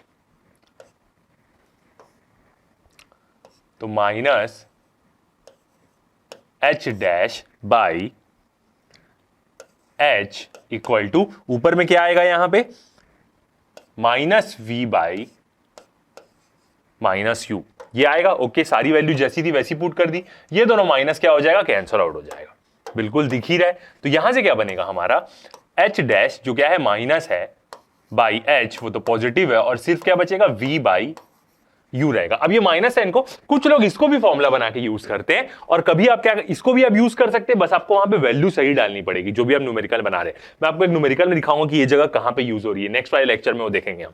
तो ये भी फॉर्मूला यूज करते हैं, या सही तरीके से फॉर्मूला यूज किया जाए तो वो क्या हो जाएगा, एच डैश बाई एच, ये माइनस साइन इधर दे थे तो माइनस वी बाई यू। तो जनरली क्या करेंगे हम, मैक्सिमम टाइम ये वाला फॉर्मूला यूज करेंगे, और यही क्या है, इक्वल टू एम है हमारा, तो मैग्निफिकेशन इक्वल टू क्या हो जाएगी, m equal to h dash by h equal to minus we by u, तो ये क्या हो जाएगा हमारा पूरा इसका फॉर्मूला हो जाएगा, ओके। और इसी को हम क्या बोलते हैं, लीनियर मैग्निफिकेशन बोलते हैं। अब ये जो एक्सप्रेशन आता है हमारा, वो क्या रहता है, दोनों के लिए सेम रहता है, कॉनकेव और कॉन्वेक्स मिरर सेम दोनों के लिए रहता है, तो सेम फॉर कॉनकेव एंड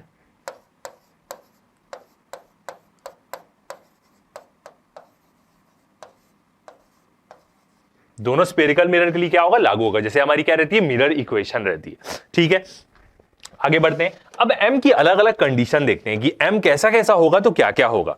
ठीक है, फर्स्ट वाली अब हम कंडीशन देखते हैं, ताकि क्या हो, सारी वैल्यू हमें समझ में आती जाए। फर्स्ट वाली हमारी कंडीशन है कि जो मैग्निफिकेशन है, व्हेन यदि m की वैल्यू बड़ी हुई 1 से, तो इसका मतलब क्या हो रहा है, कोई भी चीज क्या होगी, मैग्नीफाई होगी। देखते हैं, यदि m की वैल्यू बड़ी हुई तो यहां पे हमारा एक्सप्रेशन क्या बना है, जनरली देखें तो इसको देखें तो क्या है, h डैश m है, तो ये h को हम इधर मल्टीप्लाई कर सकते हैं, तो वो क्या हो जाएगा, h into m by h dash, बिल्कुल ऐसा कर सकते हैं। तो वैसी इक्वेशन लिखते हैं ताकि क्या होगा, और अच्छे समझ में आएगा। तो h को यहां ले लेते हैं, h into m equal to h dash, ऐसे क्या कर सकते हैं, हम अपनी इक्वेशन बना सकते हैं। ठीक है, अब m क्या है, 1 से बड़ा है, तो 1 से बड़ी कोई भी वैल्यू ले लेते हैं ताकि क्या हो, हमें समझ में आए। ठीक है, तो एक जनरली हम क्या करते हैं, एक एजम्पशन कर लेते हैं कि 1 से बड़ी कितनी वैल्यू ले लेते हैं, मान लेते हैं 1.5 ले लेते हैं। ठीक है, तो यहां से हमें दिख रहा है यदि हम 1.5 लेते हैं तो जो ये h क्या बता रहा है, हमें ऑब्जेक्ट की इमेज बता रहा है। तो ये ऑब्जेक्ट की इमेज क्या है, छोटी, और उससे हम 1.5 मल्टीप्लाई कर दे रहे हैं। ऑब्जेक्ट की जो हाइट है, ऑब्जेक्ट की इमेज बोल दिया मैंने, सॉरी, जो ऑब्जेक्ट की हाइट है वो छोटी है, और उससे हम 1.5 मल्टीप्लाई करेंगे तो जो इमेज की हाइट है वो क्या आ जाएगी, बड़ी आ जाएगी। दिख रहा है बिल्कुल, यहां पे ऑब्जेक्ट की हाइट छोटी है और इमेज की हाइट क्या है, बड़ी है। तो यहां से क्या होगा, इसका मतलब क्या है, ऑब्जेक्ट छोटा है, इमेज बड़ी आ रही है, तो इसका मतलब क्या है, इमेज हमें क्या मिलेगी, एनलार्ज मिलेगी। तो यहां पे हम क्या बोल सकते हैं, फर्स्ट वाले केस में इमेज formed is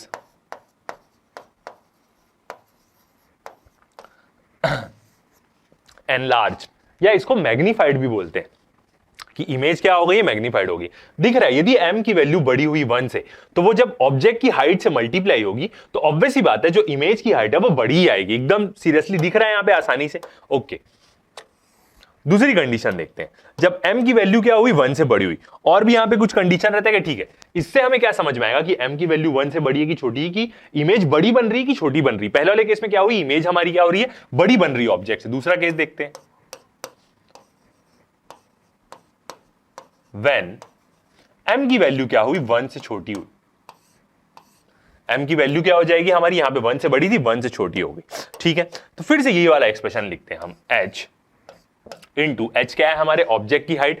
अब 1 से छोटी है तो कोई भी वैल्यू ले लेते हैं 1 से छोटी। फॉर एग्जांपल हम ले लेते हैं यहां पे 0.5 ले लेते हैं, इक्वल टू एच डैश। अब देखते हैं तो ये इक्वेशन से हमें क्या समझ में आ रहा है कि एच की वैल्यू क्या है, बड़ी, जो ऑब्जेक्ट की हाइट है वो बड़ी है, और उससे कोई भी पॉइंट नंबर हम मल्टीप्लाई कर दें, कोई भी 1 से छोटी वैल्यू मल्टीप्लाई कर दें, तो जो इमेज की हाइट है वो क्या आएगी, छोटी आएगी। दिख रहा है ऑब्जेक्ट की हाइट बड़ी, उससे 0.5, यदि m की वैल्यू 1 से छोटी रही, मल्टीप्लाई कर देंगे तो इमेज की हाइट क्या आ जाएगी, छोटी आ जाएगी। इसका मतलब जो ऑब्जेक्ट बड़ा है और जो इमेज बनी मिरर में वो क्या हो गई, डिमिनिश हो गई, छोटी हो गई। तो यहां से हम इसको क्या लिख सकते हैं, इमेज इज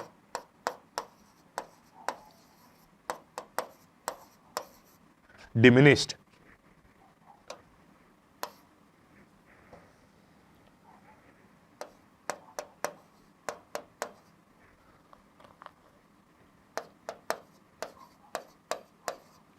मतलब ऑब्जेक्ट बड़ा था और वो मैग्नीफाई नहीं किया, उसका उल्टा काम कर दिया, इमेज को क्या कर दिया, छोटा कर दिया। ये चीज बहुत इंपॉर्टेंट रहती है क्योंकि इसी से आपके मल्टीपल चॉइस क्वेश्चन पूछते हैं। तो याद रखिएगा, m की वैल्यू 1 से बड़ी हुई, इसका मतलब इमेज बड़ी आ रही है, इमेज क्या हो रही है, मैग्नीफाई हो रही है। m की वैल्यू 1 से छोटी हुई, इसका मतलब इमेज क्या हो रही है, छोटी बन रही है, डिमिनिश हो जा रही है। ओके, दूसरी कंडीशन देखते हैं, पॉजिटिव नेगेटिव वाला। यहां से समझ में आती है हमें कि इरेक्ट बन रही है, रियल बन रही है, वर्चुअल बन रही है, कि बिना इरेक्ट हो रही है। मतलब इरेक्ट का मतलब ही नॉन इन्वर्टेड होता है। ओके, तो सेकंड कंडीशन देखते हैं,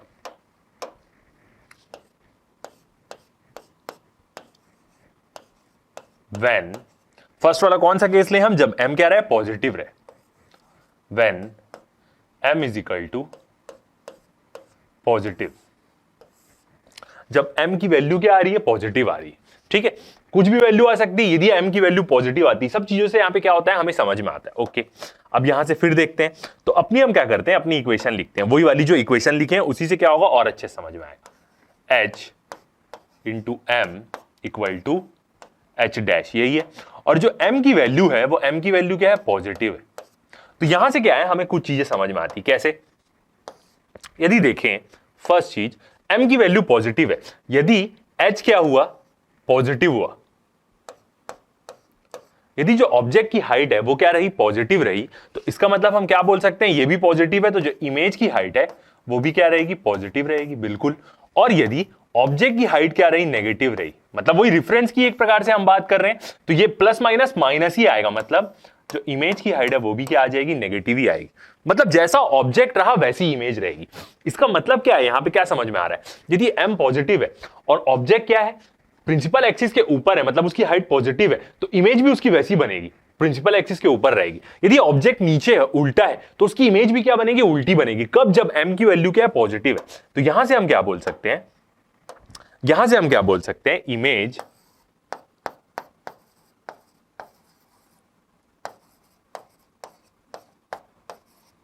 मस्ट बी, अब जैसा ऑब्जेक्ट है वैसी इमेज बन रही है। ऑब्जेक्ट प्रिंसिपल एक्सिस के ऊपर है तो इमेज भी वैसी बन रही है। ऑब्जेक्ट प्रिंसिपल एक्सिस के यदि नीचे हुआ, नेगेटिव हुआ, तो इमेज भी वैसी बनेगी। इसका मतलब जो इमेज बन रही है वो ऑब्जेक्ट से उल्टी नहीं है, नॉन इन्वर्टेड है वो। तो इसी को हम क्या बोलते हैं? इरेक्ट बोलते हैं। तो image must be erect. Image क्या होगी? जरूर इरेक्ट होगी। इरेक्ट का मतलब ही ये होता है कि उल्टी नहीं है, सीधी है, एकदम नॉन इन्वर्टेड। इमेज क्या है? इरेक्ट। और इसी को हम क्या बोलते हैं? एक प्रकार से देखें तो अपराइट बोलते हैं, या इसी को हम स्ट्रेट बोलते हैं। अब एक और चीज, जो भी इरेक्ट इमेज होती है वो क्या होती है? हमारी हमेशा वर्चुअल होती है। वर्चुअल, ये भी क्या है? एक इंपॉर्टेंट पॉइंट। तो इसका मतलब यदि m की वैल्यू पॉजिटिव आ रही है तो जो इमेज है वो क्या बन रही है? वर्चुअल बन रही है। वर्चुअल इमेज का मतलब क्या है? कि एक प्रकार से इमेजिनरी वो किसके पीछे बन रही है? मिरर के पीछे बन रही है। जैसे हम मिरर में अपने आप को देखते हैं तो जो इमेज हमें दिखती है वो एक प्रकार की वर्चुअल है, जो मिरर के अंदर बन रही है। ठीक है, दूसरी कंडीशन देखते हैं। याद रखिएगा, यदि इरेक्ट इमेज हुई तो वो क्या होगी? वर्चुअल होगी। अभी हम न्यूमेरिकल बनाएंगे तो उसमें हमें और अच्छे समझ में आएगा। तो यहां पे क्या है? इमेज क्या है? वर्चुअल है। सेकंड कंडीशन देखते हैं, व्हेन m की वैल्यू क्या ले लेंगे? अब हम ले लेंगे नेगेटिव। जो m की वैल्यू है वो यदि नेगेटिव हुई, एकदम ध्यान से करना पड़ता है क्योंकि बोर्ड खिसक जाता है। ओके, अब यदि m की वैल्यू नेगेटिव हुई तो फिर से ये वाली हमारी इक्वेशन लिखते हैं, h in m equal to h dash. Okay, अब m क्या है? यहां पे नेगेटिव। ठीक है, तो यहां से क्या मिलेगी? हमें दो इंफॉर्मेशन मिलेगी। यदि h हमारा क्या हुआ? पॉजिटिव हुआ, मतलब ऑब्जेक्ट की हाइट यदि पॉजिटिव रही तो प्लस माइनस माइनस, मतलब इमेज की हाइट क्या आएगी? नेगेटिव ही आएगी, क्योंकि प्लस माइनस क्या हो जाएगा? माइनस हो जाएगा। ठीक है, अब यदि ऑब्जेक्ट की हाइट नेगेटिव रही तो माइनस माइनस क्या हो जाएगा? प्लस। इमेज की हाइट क्या आ जाएगी? पॉजिटिव आ जाएगी। तो इसका मतलब यहां पे जैसा ऑब्जेक्ट है उसकी उल्टी इमेज बन रही। तो यहां पे हम क्या बोलेंगे? जो इमेज है वो क्या है? इन्वर्टेड है। तो सेम यहां पे लिख सकते हैं हम,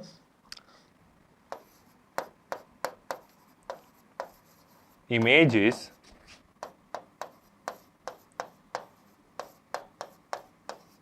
इन्वर्टेड।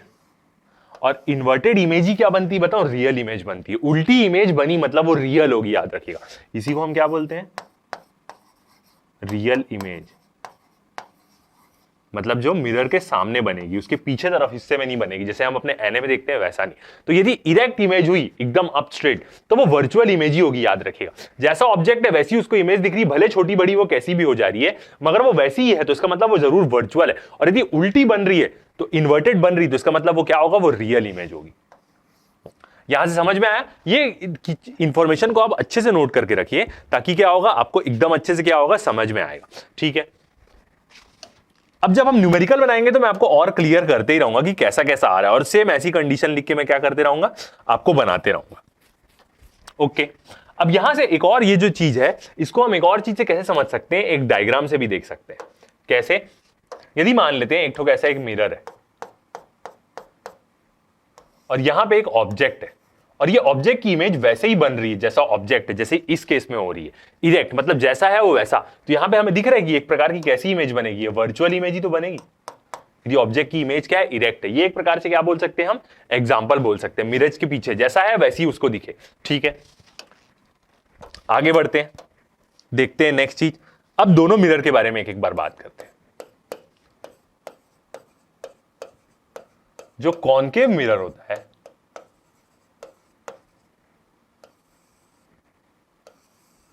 यदि कॉनकेव मिरर की बात करें तो इसके केस में जो m होता है वो क्या हो सकता है? पॉजिटिव भी हो सकता है और नेगेटिव भी हो सकता है, याद रखिएगा। इसका मतलब एक जो कॉनकेव मिरर है वो क्या बना सकता है? वर्चुअल इमेज भी बना सकता है और रियल इमेज भी बना सकता है, याद रखिएगा। एक कॉनकेव मिरर, मगर एक कॉन्वेक्स मिरर नहीं बना सकता। कॉन्वेक्स मिरर सिर्फ बनाएगा वर्चुअल इमेज।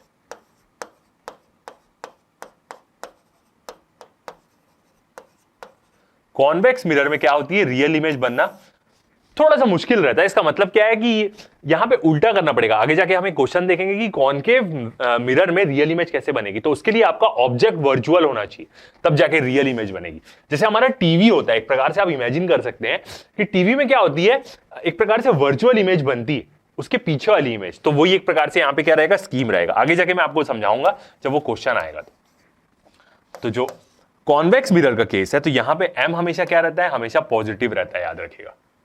इसका मतलब इमेज क्या रहती है, हमेशा इरेक्ट रहती है। और जो कॉन्वेक्स मिरर का केस है उसमें क्या रहेगी, कुछ भी हो सकती है, रियल और वर्चुअल दोनों इमेज बन सकती है। मगर कॉन्वेक्स मिरर के केस में क्या होगा, एम सिर्फ पॉजिटिव रहेगा। इसका मतलब यहां पे क्या बनेगी, इन्वर्टेड इमेज बनेगी, वर्चुअल इमेज बनेगी, सॉरी इरेक्ट बनेगी, वर्चुअल इमेज ओनली। जैसा ऑब्जेक्ट है वैसी इमेज बनेगी, भले छोटी बड़ी हो, वो उसकी एम की वैल्यू पे डिपेंड करता है। ठीक है, तो ये क्या है, हमारी मेन वाली कंडीशन। ओके, अब यदि हम एक डायग्राम देखना चाहें कि कैसे वर्चुअल इमेज बन रही है, तो उसके लिए भी हम क्या कर सकते हैं, एक डायग्राम देख सकते हैं। ये एक डायग्राम है जो मैंने दोनों कंडीशन के लिए यूज किया है, जिसमें हम देख सकते हैं दोनों के। पहला वाला मिरर कौन सा है, देख के ही समझ में आ रहा है, ये क्या है, कॉनकेव मिरर है। और दूसरा वाला मिरर क्या है, कॉन्वेक्स मिरर है। पीछे तरफ क्या है, उसका हैच। तो यहां पे देखते हैं एक ऑब्जेक्ट रखा हुआ है यहाँ पे ए बी, फोकल लेंथ के आगे में रखा हुआ है। तो इस ऑब्जेक्ट से क्या निकली, दो ठोक रेज निकली। पहली वाली रेज निकली तो ऊपर वाली जो रे है वो पैरेलल है प्रिंसिपल एक्सिस के, दिख रहा है। ठीक है, तो ये क्या हो जाएगी, सीधा फोकस से पास हो जाएगी, क्योंकि प्रिंसिपल एक्सिस के पैरेलल है। दूसरी रे निकलेगी तो वो कहां जाएगी, पोल में जाएगी और रिफ्लेक्ट होकर यहां पे आएगी। अब ये दोनों इमेज को, यहां पे ऑब्जेक्ट की इमेज तो बनी नहीं रही है, रियल इमेज बनी नहीं रही, क्योंकि ये दोनों लाइन क्या होगी, इंटरसेक्ट करेगी ही नहीं करेगी। तो ये दोनों लाइन कहां इंटरसेक्ट करेगी, पीछे में जाके। यदि दोनों को हम क्या करते हैं, दोनों की रिफ्लेक्टेड रे को हम क्या करते हैं, पीछे की तरफ एक्सटेंड करते हैं। याद रखिएगा, रिफ्लेक्टेड रे को एक्सटेंड करते हैं। तो ये रिफ्लेक्टेड रे को एक्सटेंड किए तो ये दोनों जाके कहां मिल रही है, इस point A dash B dash. तो पहली वाली इमेज क्या दिख रही है हमें, एक कॉनकेव मिरर की इमेजिनरी इमेज दिख रही है हमें। ठीक है, कॉनकेव मिरर की। दूसरी देखते हैं हम कॉन्वेक्स मिरर की। कॉन्वेक्स मिरर के केस में देखें तो यहां पे ऑब्जेक्ट क्या है, दूर में थोड़ा सा रखा हुआ है। यहां से आई दो रे निकली, एक रे निकली पहली वाली तो वो ऐसे डाइवर्ज हो जाएगी, और दूसरी रे निकली पोल में जाएगी तो वो ऐसे रिफ्लेक्ट हो जाएगी। अब ये दोनों की रिफ्लेक्टेड रे को हम पीछे की तरफ एक्सटेंड करते हैं। तो पहले वाली की रिफ्लेक्टेड रे एक्सटेंड करेंगे तो फोकस में ही जाएगी, क्योंकि ये वाली रे पैरेलल है प्रिंसिपल एक्सिस के। ठीक है, फोकस में गई। और दूसरी वाली जो रिफ्लेक्टेड रे है, इसको हम पीछे की तरफ एक्सटेंड किए तो उसको क्या करिए, एक पॉइंट में इंटरसेक्ट कर दी, ए डैश पॉइंट में। तो यहां पे क्या बन रही है, एक कॉन्वेक्स मिरर की वर्चुअल इमेज बन रही है। और ये क्या है, एक प्रकार से इमेजिनरी, मतलब वही वर्चुअल ही होता है, और कॉनकेव मिरर की एक इमेजिनरी या वर्चुअल इमेज। तो ये क्या कर सकते हैं, हम दोनों डायग्राम से ऐसा देख सकते हैं। बीच में बहुत सारी कंडीशन आएगी जहां पे वो पूछेगा, तो वो भी हम क्या कर लेंगे, देख लेंगे। ओके, तो अब लास्ट आता है हमारे इस लेक्चर का यूजेस क्या क्या है स्फेरिकल मिरर्स की। बहुत सारे यूज है, आप अपनी डेली लाइफ में ही देखते होंगे। गाड़ी के जो सामने के हेडलाइट के कांच रहते हैं, स्ट्रीट के कांच रहते हैं, बहुत सारे कांच ऑफिस बिल्डिंग्स में भी लगे रहते हैं कोने कोने में, ताकि उस तरफ से कौन आ रहा है आपको दिखाई दे। वो सब कॉन्वेक्स मिरर रहते हैं। तो देखते हैं सबसे पहले क्या है, दो कॉन्वेक्स मिरर के। तो convex mirror is used as a reflector in street lamps to diverge the light over a large area. कहां काम आता है ये कॉन्वेक्स मिरर, एक प्रकार से स्ट्रीट लैम्प, ताकि क्या हो, जो स्ट्रीट में जो लाइट आ रही है वो क्या हो, ज्यादा एरिया में फैले, डाइवर्ज करे लाइट को। कॉन्वेक्स मिरर ही तो डाइवर्ज करता है। ओके, सेकंड आता है हमारा एक और एप्लीकेशन किसका, कॉन्वेक्स मिरर का, used as a rear view mirror. जो रियर व्यू मिरर होते हैं गाड़ी के, कार के कांच आप देखे होंगे, वो हमेशा ऐसे रहते हैं, ये उनका सरफेस रहता है। आप देखिए हल्का सा वो ओवल टाइप का शेप दिखेगा। और ड्राइवर्स मिरर जो इवन यहां पे भी गाड़ी में लगे रहते हैं, वो भी क्या रहते हैं, सब कॉन्वेक्स मिरर रहते हैं in vehicles, because it has a wider field of view. क्यों ऐसा, क्योंकि वो ऐसा है ना, उसका फील्ड ऑफ व्यू ज्यादा है। यदि कोई मिरर ऐसा रहेगा तो उसका फील्ड ऑफ व्यू क्या रहेगा, कम रहेगा। और लिखा भी रहता है, देखे होंगे, object in the mirror are closer than they appear. वो सब क्या रहते हैं, कॉन्वेक्स मिरर रहते हैं। कॉनकेव मिरर के बारे में बात करें तो is used as a reflector in search light, headlights और व्हीकल। कॉनकेव मिरर के बारे में बात करें तो देखें, गाड़ी का जो बल्ब रहता है वो ऐसे रहता है और यहां पे एक मिरर लगे रहता है। किस लिए, ताकि वो लाइट को क्या करे, फोकस करे एक जगह में। गाड़ी की लाइट जितनी भी रहती है, फैलाए ना लाइट को। तो is used as a reflector in search light. Search lights मतलब आप देखे होंगे ऐसे ऐसे करके एक लाइट रहती है। जब भी जनरली एरिया में क्या होता है, कुछ भी शो होता है, सर्कस आता है, तो उनके पास एक फ्लड लाइट रहती है, ऐसा उसको हम बोलते हैं। वो सब क्या रहता है, कॉनकेव मिरर रहता है, ताकि वो एक जगह क्या करे, फोकस करे एक बीम लाइट में। और गाड़ी की जितनी हेडलाइट्स रहती है उसमें आप देखे होंगे अंदर में ऐसा आपको मिरर दिखेगा, सामने उसके बल्ब रहेगा, तो वो भी क्या करता है, लाइट को फोकस करता है। आगे देखें, concave mirror is used as a face looking mirror because it forms erect and magnified image. जब भी नॉर्मली जो फेस लुकिंग मिरर रहता है, इसका मतलब जो लेडीज लोग के पास छोटा सा मिरर रहता है, वो वाला आप देख सकते हैं, वो वाला। उसमें कैसा रहता है कि क्यों ऐसा बनता है, क्योंकि वो जो इमेज फॉर्म करता है वो इरेक्ट रहती है। इरेक्ट मतलब एकदम सीधी, जैसा ये ऑब्जेक्ट है वैसी इमेज बनेगी, उल्टी नहीं कर रहा है। और मैग्नीफाइड इमेज, मैग्नीफाइड मतलब थोड़ा सा बड़ा दिखाई दे जो भी दिख रहा है, तो फेस लुकिंग मिरर में जनरली यूज होता है। हमारे घर वाले जो मिरर रहते हैं वो तो एकदम प्लेन मिरर रहते हैं, जो ड्रेसिंग टेबल्स में लगे रहते हैं। उसकी फोकल लेंथ क्या रहती है, इन्फिनाइट रहती है एक प्रकार से देखा जाए तो। वो चीज भी हम आगे जाके देखेंगे।